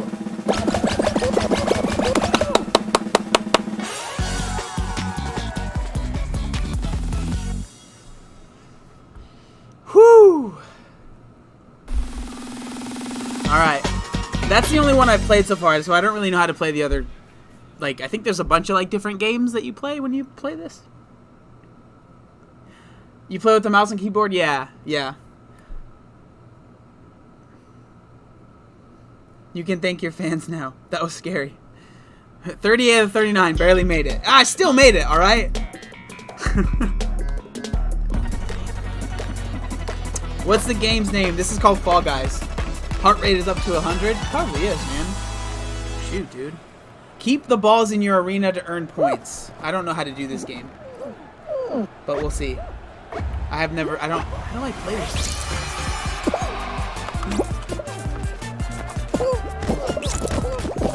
So am I supposed to... I don't understand what I'm supposed to do. Eee! Run! I don't know what I'm supposed to do.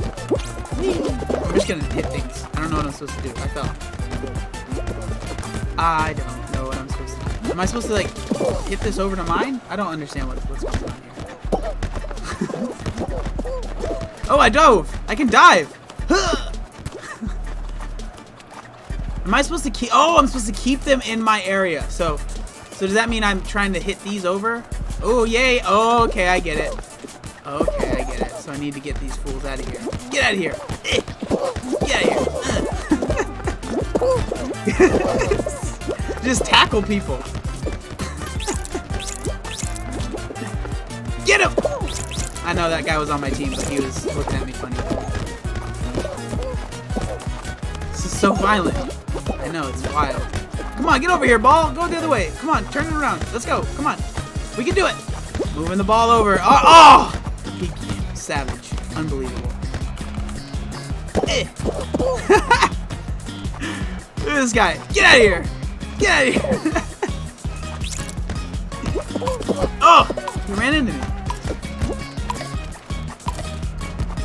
We got 3. Oh, no! Oh, man.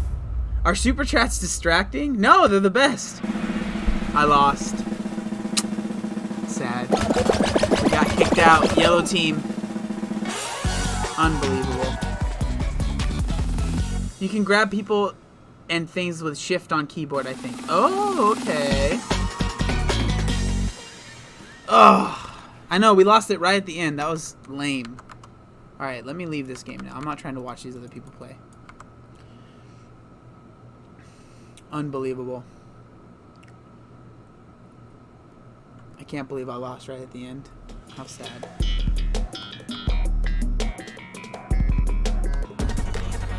John, have fun, bro, but I gotta check back to the grind. Thanks for the chat. I'm glad you had fun, bro. Alright, let me sign out of this. I'm not even playing now. You can't make me watch this. Do I have to watch this?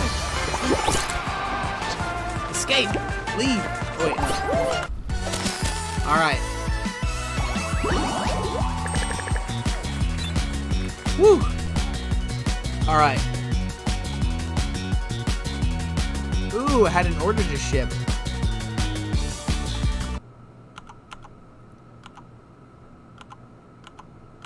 Mm-hmm.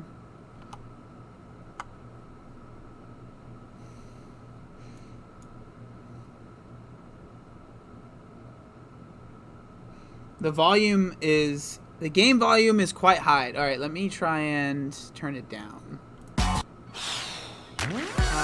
Settings. Audio. How's that? Is that better? Can you hear what I'm saying now? What's up, Nick? Perfect. Okay, great. Fantastic. Lower? Really? Even lower? I can barely even hear it in my head. Oh, that's because... Oh my gosh, I'm so stupid. I had it turned down really low on my end. Is that changing anything for you? I think that's just changing it for me. Alright. Okay, so that's better. It changed it here. Oh, oops, okay, so it does change it for you guys. So is that better? Can you guys hear me and the game now? That's better? Alright, I just wanted to make sure. I came here to be inspired and informed, not to watch you play a video game. Oh, man. This free stream. Unbelievable. How dare I do that? How dare I make you come in here and watch a free stream of me when I was just talking for 2 hours about all that stuff. Wow. I can't believe I would do such a thing. Max, I'm sorry I failed you so hard. Alright. Let's play.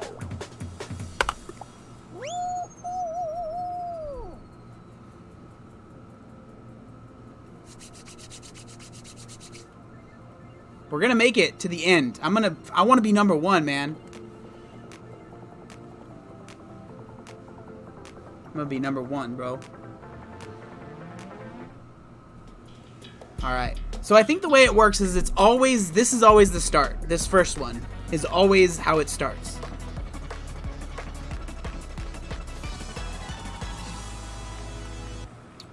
Alright. Gotta make it to the end, baby. Gotta make it to the end. Get out of here. Oh, I fell out. No, come on, stand up. You can do it. Little jelly bean. Come on. You can do it, bro. I believe in you. Whee! Ooh, that was a far jump. I just broke his knees, man. Alright, here we go. Oh, no! Come on, you can do it. You can do it. You can do it. Yeah! Let's go. Come on. Good job. Good job. Come on. Come on. Come on. Yeah! Alright, here we go. This dude's trying to jump on me. Get out of here. Come on! Yeah! Come on. Oh, no! Oh, that was no fair!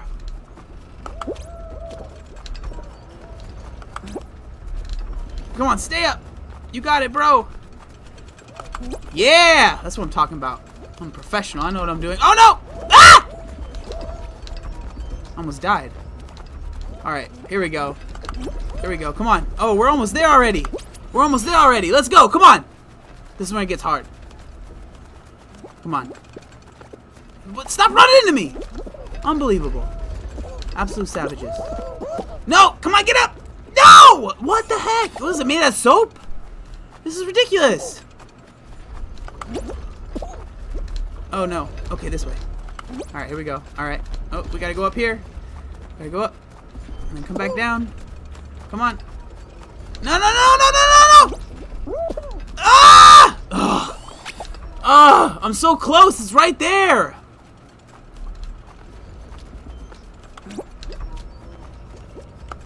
Oh, we're so close. Come on. No! No! Ugh. I'm so close. Come on. Don't! Oh, we're so close. Stay up. Come on. Oh, what? That was not... Oh, man.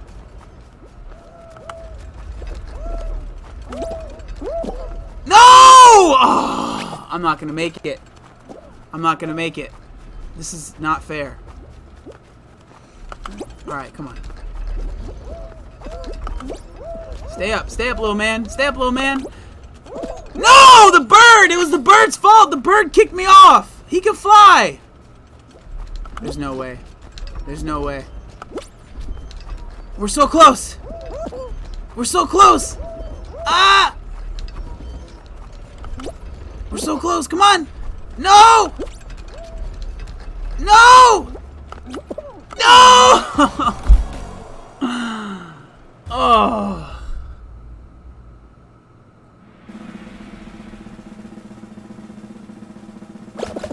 This is a stupid game.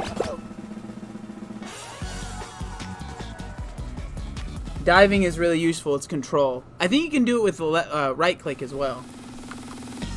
Oh, man.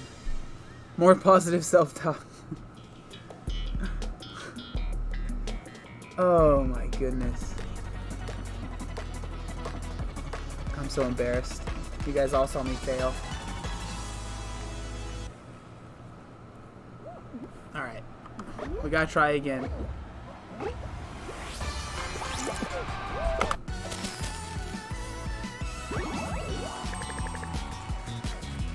John's stupid game. Alright. Let's go again. Come on!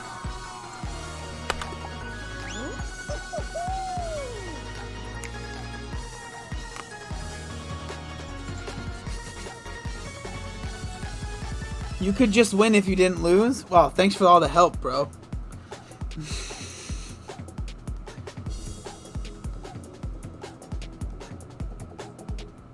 Aww. My best friend just sent me a video of his daughter saying hi to me. You wanna say hi?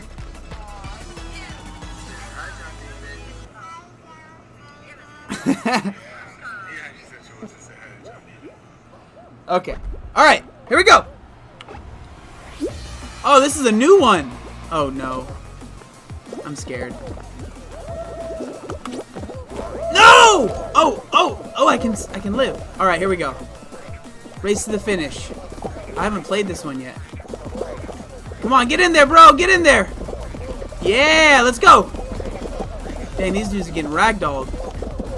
Come on. Oh! Come on, get through! Get through! Ah! Dive! Come on! Woo. Here we go. Dude, this is like I'm doing... Oh, I'm gonna make it! Woo! Professional. Let's go.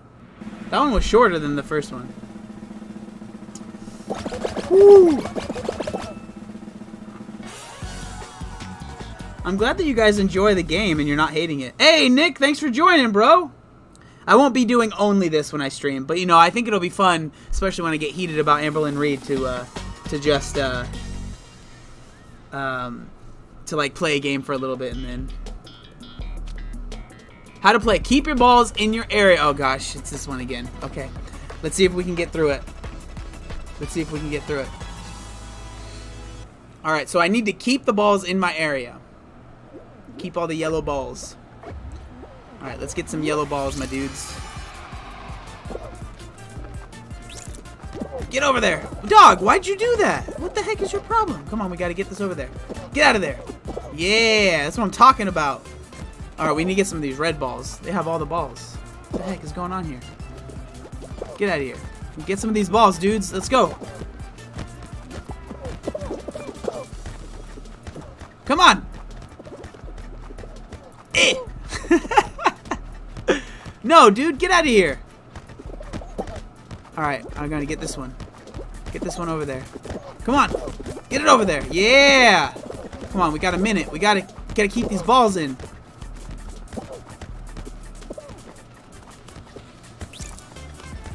Dog, run faster, bro. Come on. I'm gonna work on your cardio. This dude, unbelievable. There we go. Let's keep these. We just need to keep these ones in there. Just all we need to do. Just get 3 of them.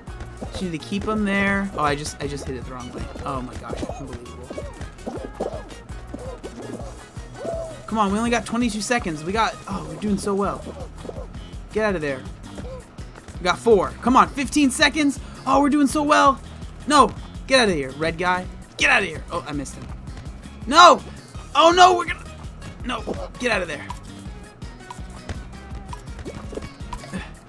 Come on! Yes! Ugh. We made it, baby! This is the first I've gotten so far. Woo. What's up? Top 26, baby. Let's go. I'm a professional gamer, man. Alright, which one's this one? Okay, block party. Avoid the moving walls and don't fall off the platform. Oh gosh, okay. This reminds me of like Mario Party, kind of. Okay, avoid the walls and stay on the platform. I don't really know what that means.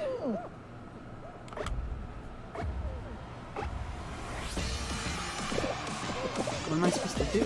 I don't understand. Don't fall off where? I don't... Oh, okay, okay. So they just come up and you have to move out of the way. Dang, 25 people are going to be eliminated? Oh, no! No, no, no! Jump! Oh, man, I barely made that! Oh! You guys see that? That was wild! Oh, run! Run, run, run, run, run! Oh, he got hit. We're good. We're doing okay. How did he get over there? No, no, no, no! No! Oh, no! Dang it. Oh, I was doing so well. And he died. I killed him. I'm so sad. I'm sorry, you guys. Look what I did. Oh, poor guy. He had so much to live for. I spit all over my screen just now, by the way. Oh, F in chat, you guys. F in chat for my boy.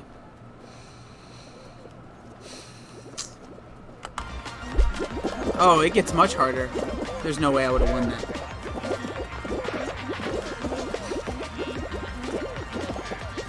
Oh, poor guy. Poor guy. All right. Let's see how we do this time. Thank you very much, you know. Thank you very much. All right, let's play one more. Get at least one more, then we'll F in chat for Easter Grimace. Yeah, it's pretty true. We'll play one more and then we'll answer some questions and do some talking to you guys. Dog, this stream has been so good. First stream in the new setup. Oh, I'm so happy about it. Easter Grimace. Okay, DoorDash. Oh, so this is a different one. Break through doors and race to the finish line. Some are real, some are fake. Oh, jeez. Oh, okay, so this is like just like, you guys remember those?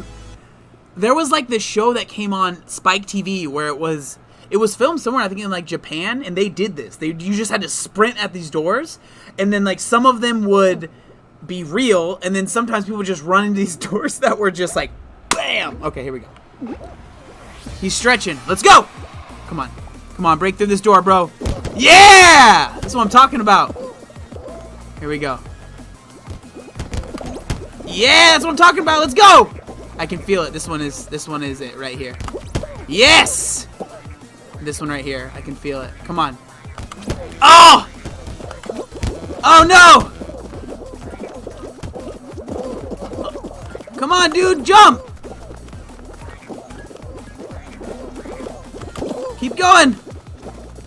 Oh man, look at all these savages in front of me. No.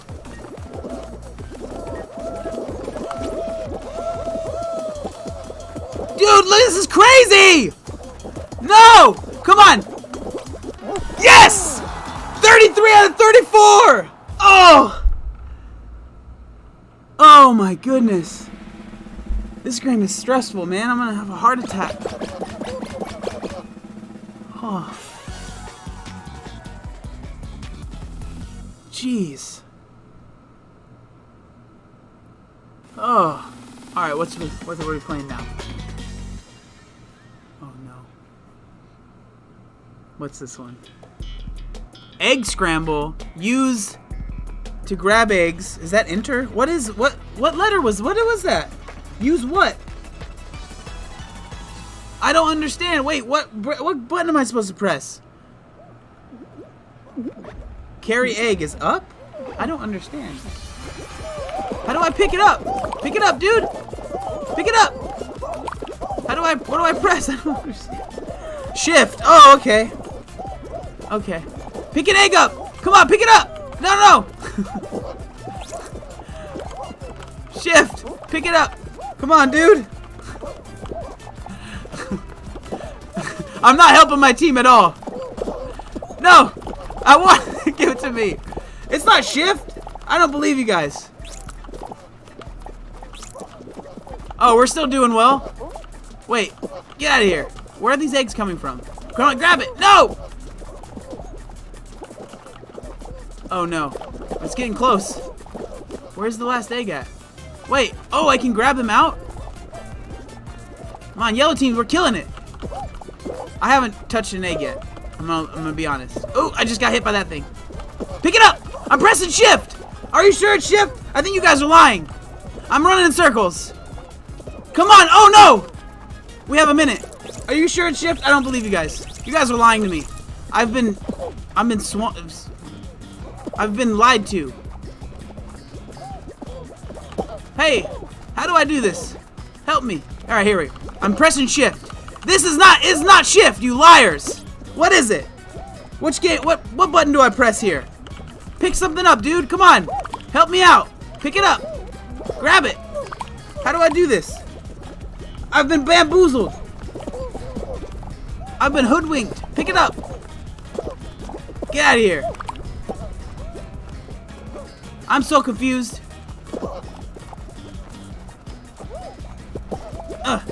Get out of here.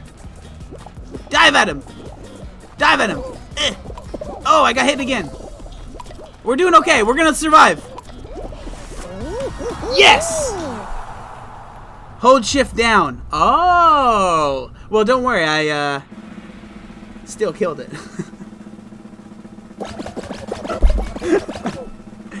Okay, hold it. I know now. I didn't know. Okay, I've never played. Why are you guys yelling at me? I'm very helpful. My team is happy I'm there. Alright? If it wasn't for me, they wouldn't have won. Because I was distracting. I distracted the other team. They're like, what the heck is going on? And then I freaking crushed it, you know? I don't know wait, what am I supposed to do? I wasn't reading. Dang it. Am I just running? I'm assuming I just run and make it to the top. Are you serious? We have to do this whole thing? Okay. There's only 22 of us left. Alright, here we go. Gotta run, guys. Come on, Sprinkles. Let's go. Come on, Sprinkles. We're just gonna go the long way. Alright, here we go. Come on, Sprinkles. There you go. Good job, Sprinkles. Let's go! Alright. Oh, dear Lord. Get out of the way. Watch out. Look at these guys. They're trying to do shortcuts. You guys gotta go the long... Oh, no! Wait, what just happened? Oh, I live. Look at that. No, don't do it! No! Oh, absolutely savage. 22 people are gonna qualify. I need to be one of them. Alright? Oh, I got smashed. Alright, no, no, no! Don't do that again! Ah! No, what? You did... I didn't know there was lava! What? Oh. There's lava! Sprinkles died in the lava this time. Oh, no. Poor guy. Insta-death. I didn't know! The green slime took his life. He was so young. He was so young. Unbelievable. Alright, you guys. Well, we are going to exit out of this bad boy. What do I press again? How do I do that? Tab? Control tab? No, shift. That one. That's what it is. Alright. How do I turn this game off? Oh my word. That was fun. No.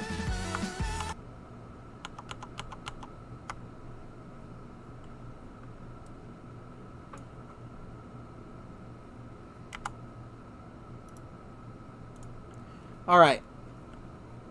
So let's answer some questions. You guys watch me play a video game. And, yeah, that was fun. That was a fun stream. We've been streaming for a while.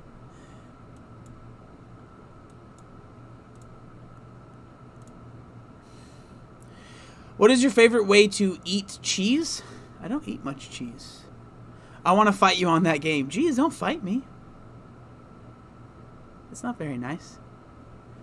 No more music. I don't think the music's that bad. Maybe it's just me, though. You guys really don't want the music? I feel like the music makes it fun. Then it's just me screaming for no reason. That's not very fun. Man, that game is stressful. Oof. What is your opinion on starch solution? I don't know what that is.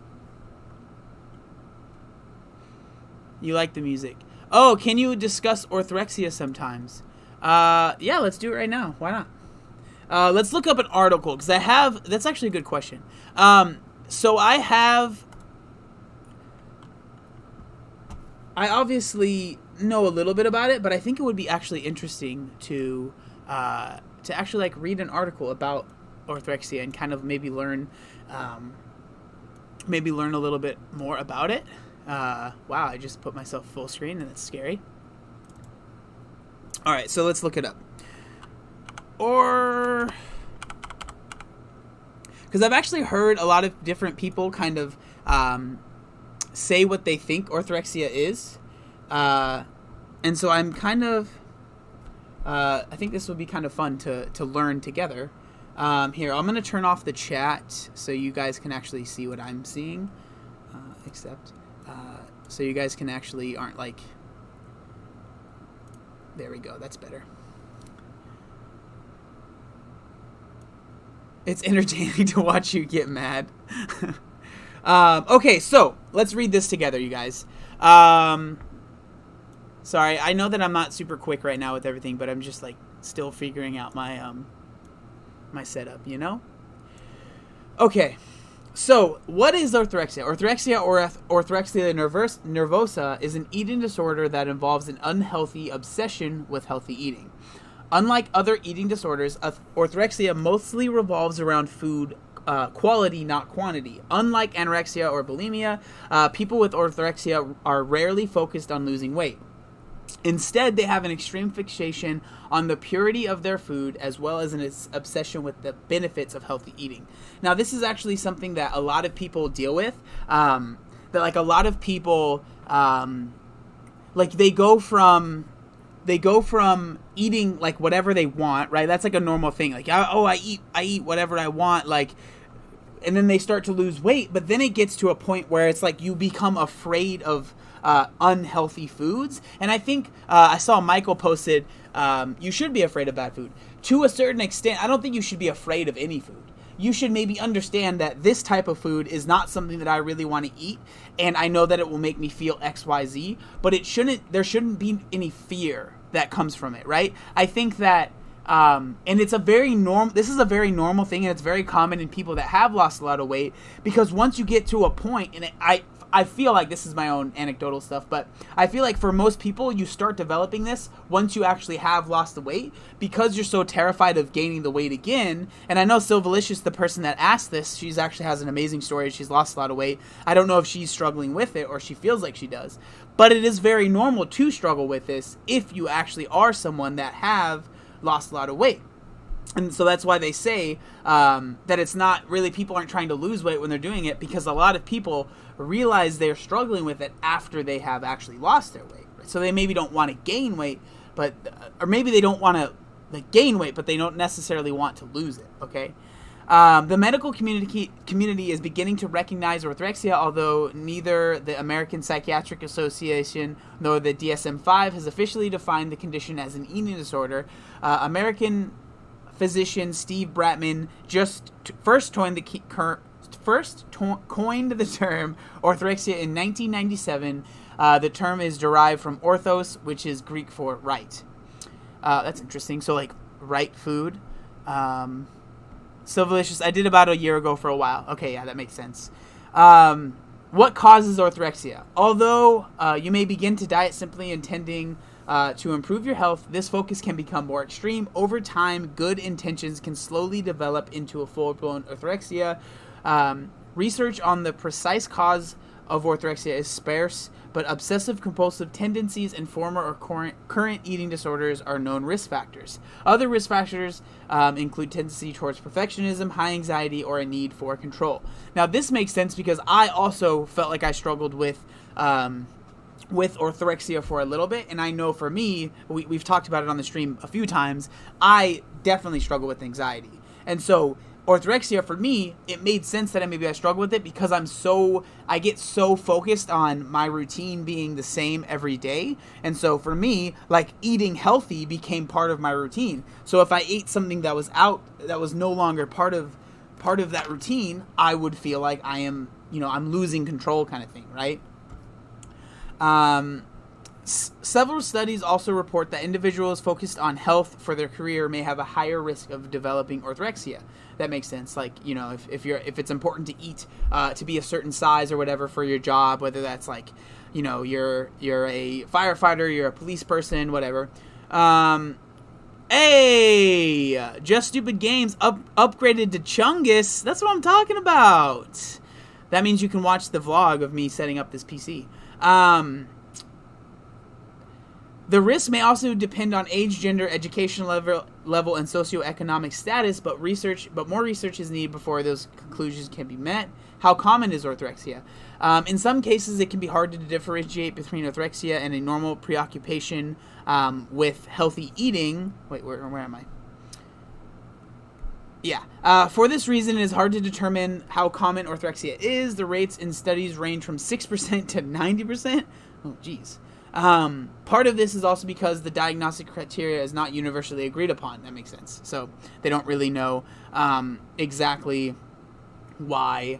They can't agree on what technically is orthorexia. So if you can't agree on that, obviously you're not going to be able to have a good number. Enthusiasm for healthy eating only transforms into orthorexia when it becomes an obsession that negatively affects everyday life, such as extreme weight loss or refusal to eat out with friends. This is something that definitely happens with a lot of people.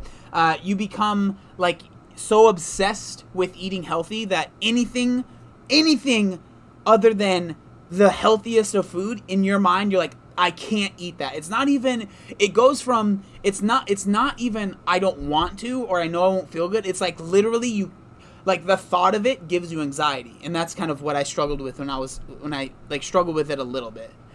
6 to 90% is a range. Yeah, definitely. When taking these negative effects into account, orthorexia rates drop to less than 1%, which is much more in line with the rates of other eating disorders. Yeah, I don't think there's 90% of people have orthorexia. That's ridiculous.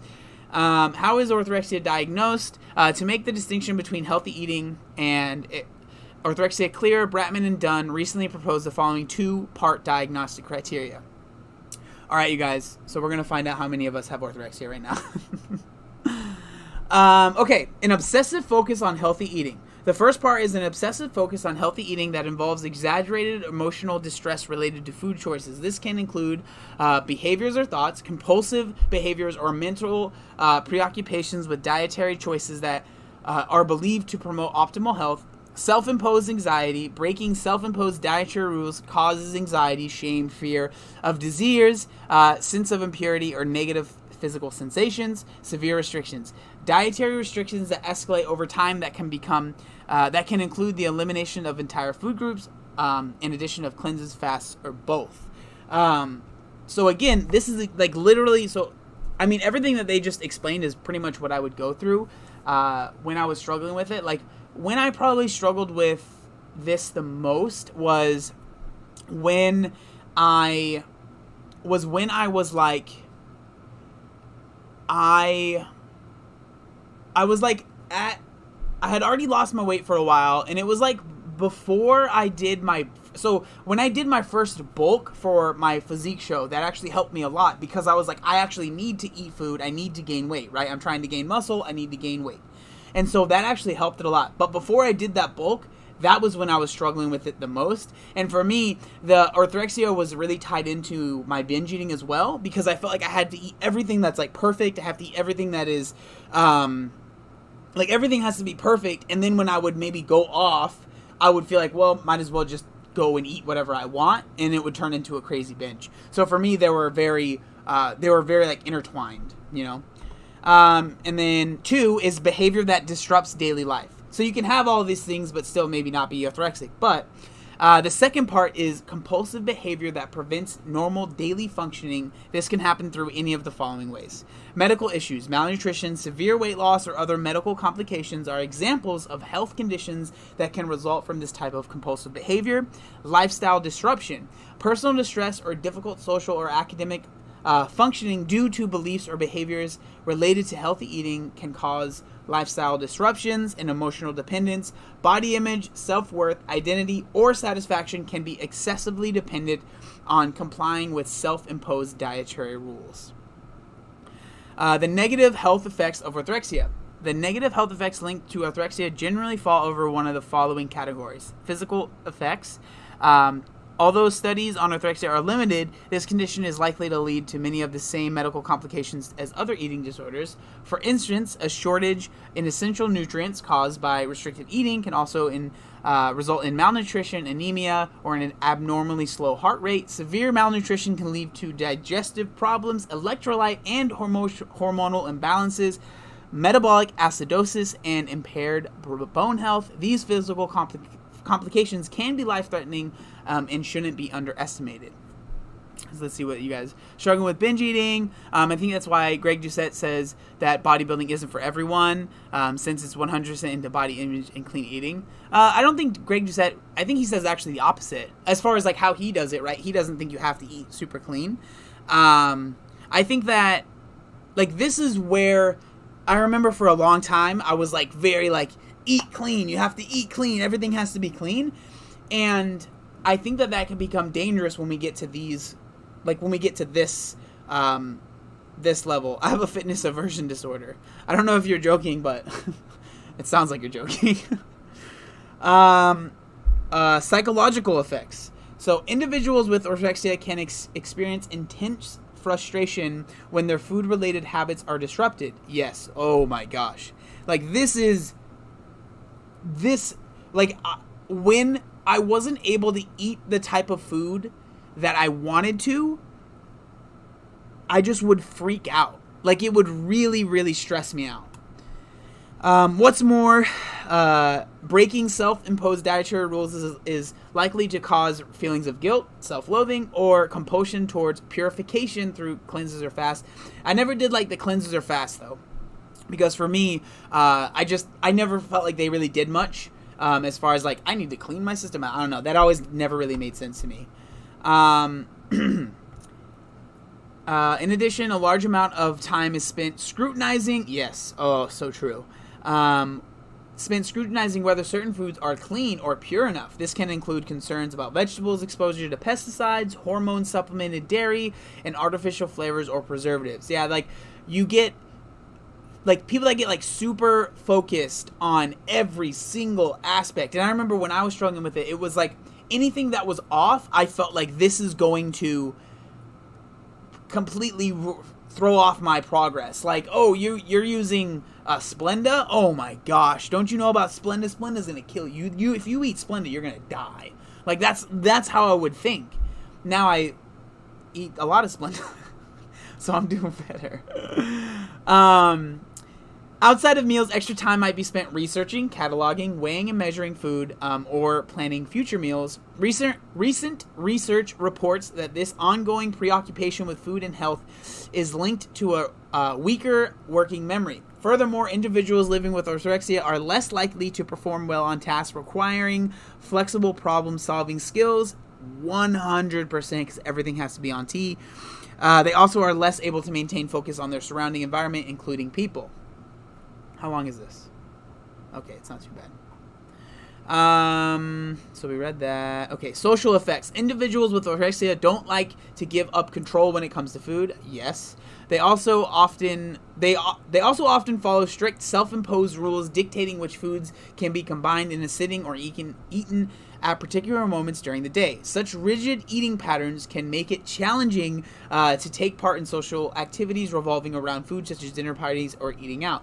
Now, I know that a lot of this might sound like, oh, like this is just, being dedicated. This is just like working for your goals and working hard. And like, I would say to a certain extent that's true. But like there is a difference when it comes to this. Like, it is like this feeling of, if you don't, and again, a lot of times, like, say if you are prepping for a show, say if you have like a specific thing that you're working for, I think that being very dedicated to your goals, it's totally fine to be that way.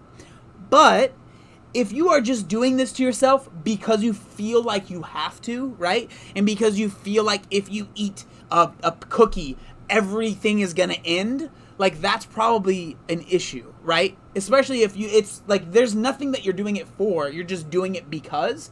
That is probably might be worth, looking into. Okay. Additionally, intrusive food-related thoughts and the tendency to feel their food habits are superior may further complicate social interaction. So, like, looking at other people, what they're eating, you're like, oh my god, I would never eat such a thing. That's disgusting, right?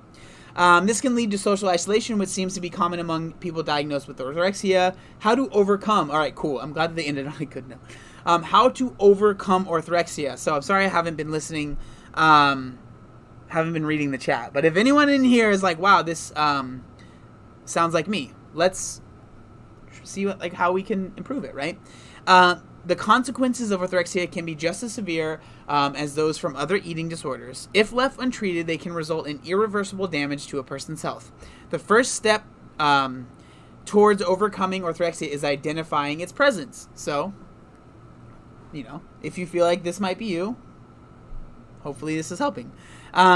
This can be challenging because individuals who have this disorder are less likely to recognize any of its negative effects on their health, well-being, or social function. Once an individual is able to recognize these negative effects, it's recommended that they seek help from a multidisciplinary team that includes a doctor, psychologist, and dietitian.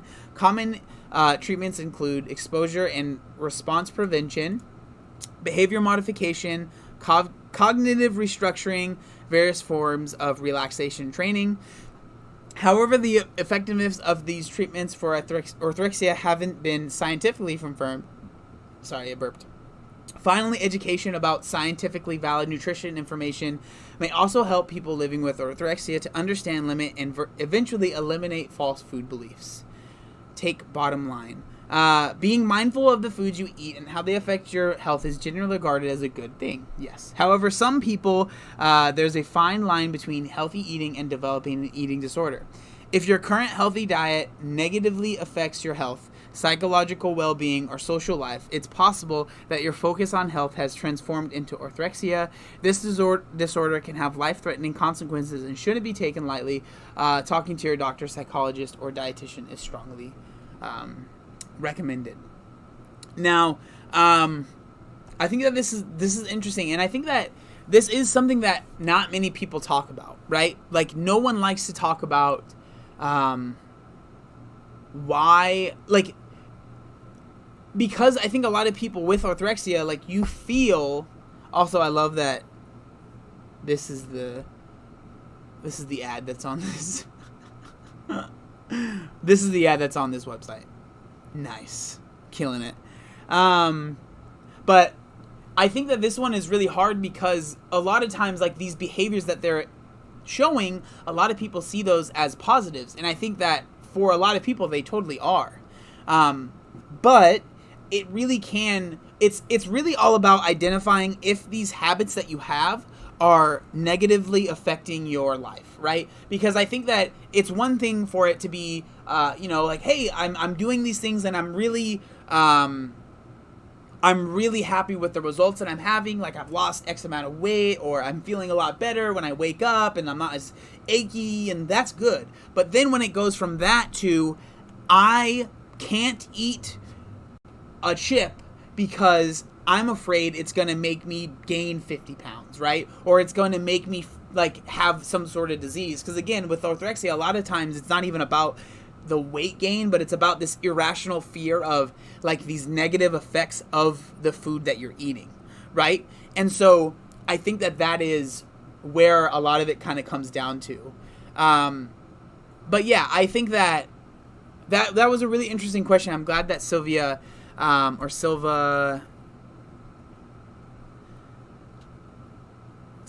yeah. I'm glad that she asked.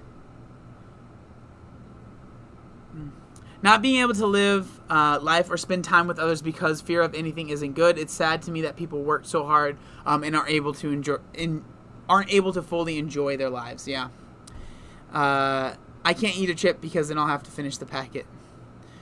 Yeah, I mean, I think that it's okay to be in a point with your diet to understand that is probably what you would do, right? There's a difference between being like, I'm afraid if I try and eat this thing that I won't be able to stop myself, versus I'm afraid if I have some chips that I am Sylvia. Okay, sorry. I thought that's what it was. There's a difference between that and then being like, I'm afraid if I eat any chips that I'm going to develop some disease, or that I'm not going to be able to, it's going to ruin everything that I've worked so hard for, right? I think that's the difference, and, like, irrational fears that come along with that. And so, yeah. What do you mean? Lots of food, you'd go out and be social, doesn't sound good to me. Most restaurants are pretty gross compared to my cooking. I don't know.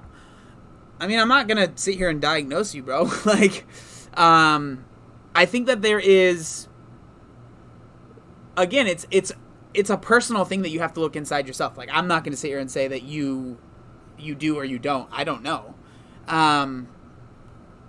It's so stupid, and logically I know I have an ED, but I can't stop because I'm terrified of gaining weight, specifically as a dancer, and everyone points out every pound.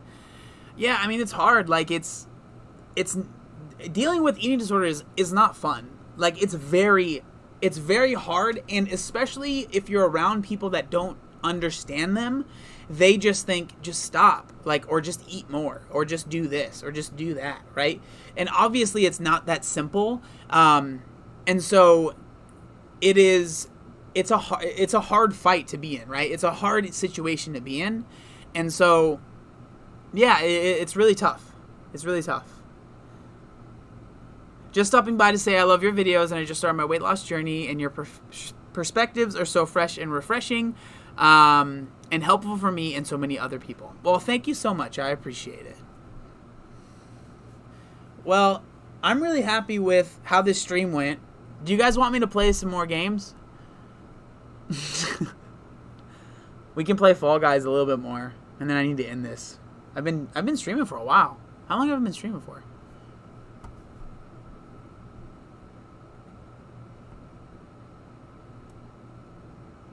How long have I been going? Where's the... I saw a timer earlier. I don't remember. 2 hours. Wow. Yeah, cool. What are your thoughts on fasted workouts? I think that there's not like, they're not some special, like, this is going to solve everything. And like, if you work out fasted, you're going to burn way more calories and fat than if you didn't work out fasted. I work out fasted in the morning, but I do it because it's out of, like, it's just, I'm not hungry in the morning and I don't want to eat and then be like, oh, you know what I mean? Like, I don't want to eat in the morning and feel that food in my stomach while I'm working out. So that's truly why I work out fasted. But it's not because I'm like, I'm going to not eat because this is going to burn so many more calories, right? Than if I were to eat or if I were to work out unfasted.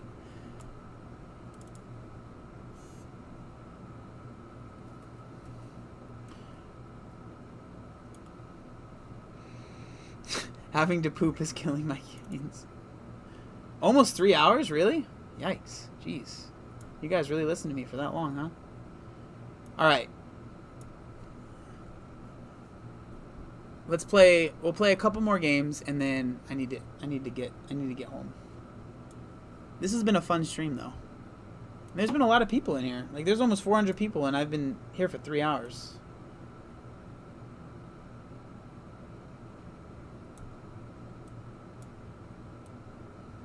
Alright. Let's do it.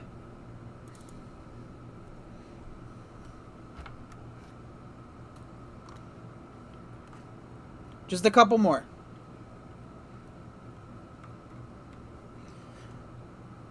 One day I'm going to win. One day I'm going to win on stream and it's going to be amazing. Come on. Alright. Let's go.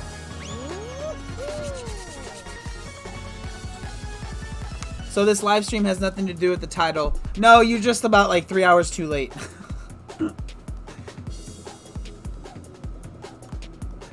Here, I'll change the name of it. Oh wait, no, I can't right now.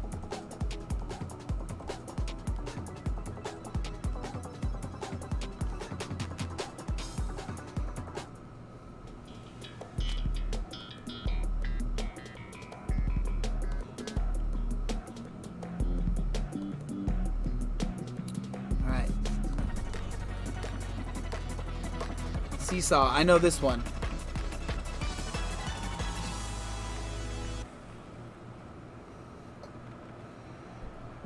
All right. Let's do it. There's a pirate next to me.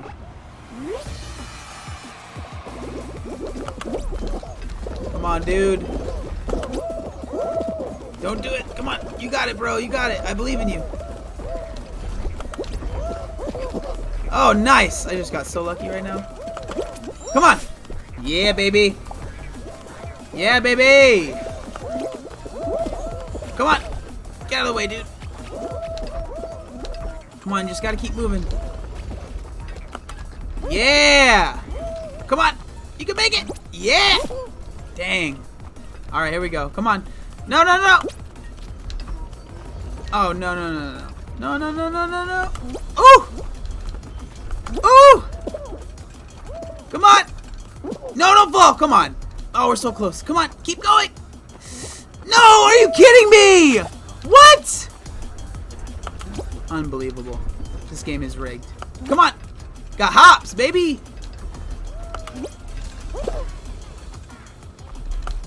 Yeah, baby! Come on, come on! You got it! Yes! This song is lit. Come on! Yeah, baby! Oh, yeah, we got this. We got this. Oh, yeah, baby! Whee! Let's go. Man, that was the top 10 right there, I think. I'm getting better.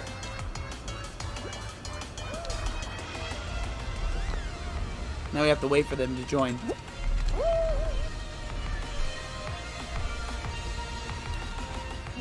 We just got this game today too, super fun. Yeah, it's a lot of fun. It's so stupid, but it's fun. It's fun because it's not super serious. Because I'm not like a super serious gamer or anything like that. But it is fun. It reminds, like I said, it reminds me of like Mario Party.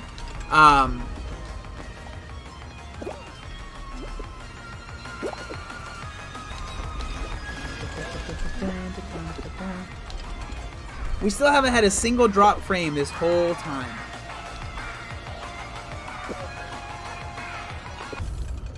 All right.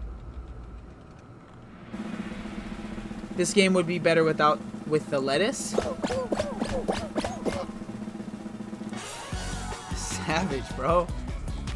Look at it's me, bro. What's up?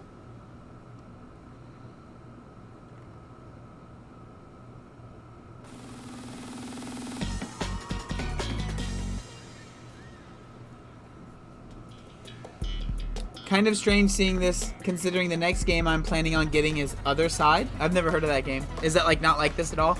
Put the most... Oh gosh, here we go again. Okay. I think I'm supposed to hold down the click button. That's what I'm supposed to do.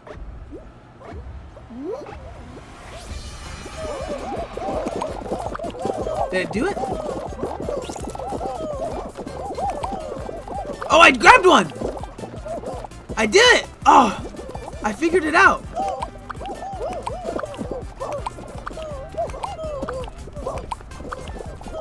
Wait, I don't understand. I like grab it, but then he lets go of it.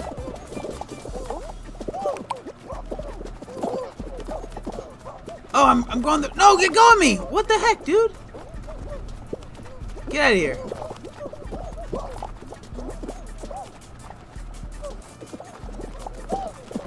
We have to get the red guy. No! Get the egg! Get the egg! Get out of here. Get away from him.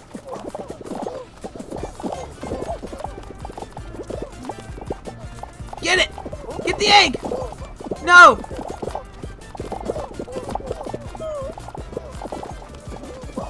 Oh! Get it! Get it! Yeah, get it, Triceratops!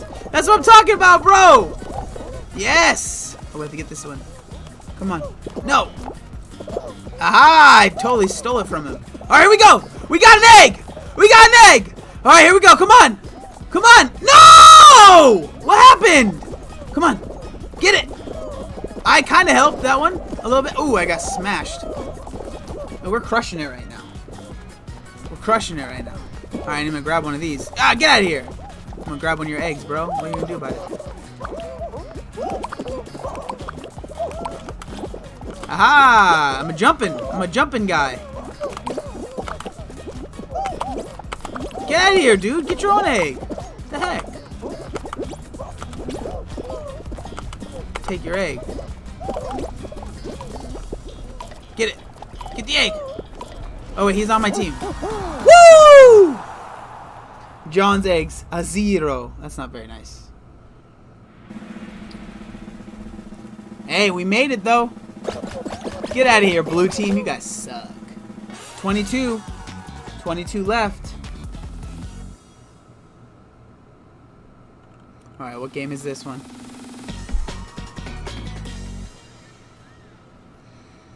Okay, I'm sold. I'm going to download the game. Okay, jump and dive through the hoops to score points for your team. Okay. I know how to jump and dive, so we're good.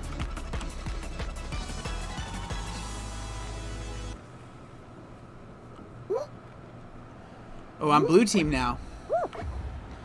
Alright, blue team, let's go. Oh, it ran away. What the heck, dude? Wait, where did they go?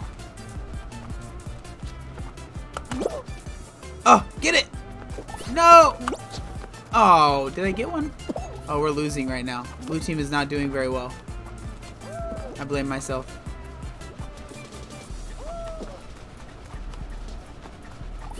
Oh, nice one, dude. Dang, red team is crushing it right now. Oh, I see one. Come on. No! No! Ugh, jerks.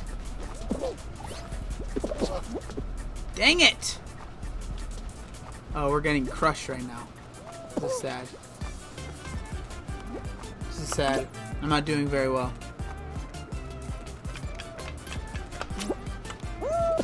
Ooh.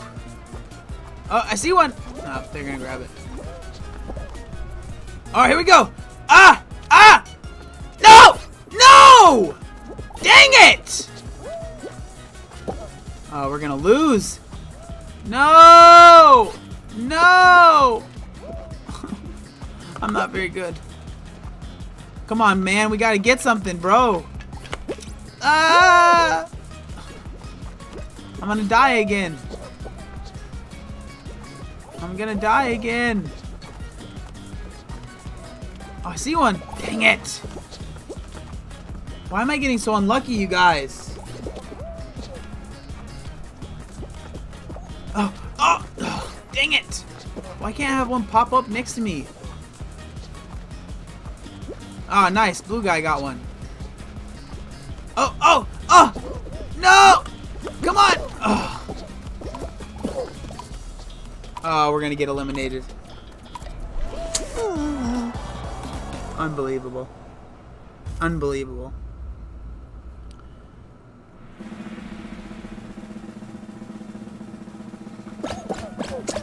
I've been kicked. I've been kicked.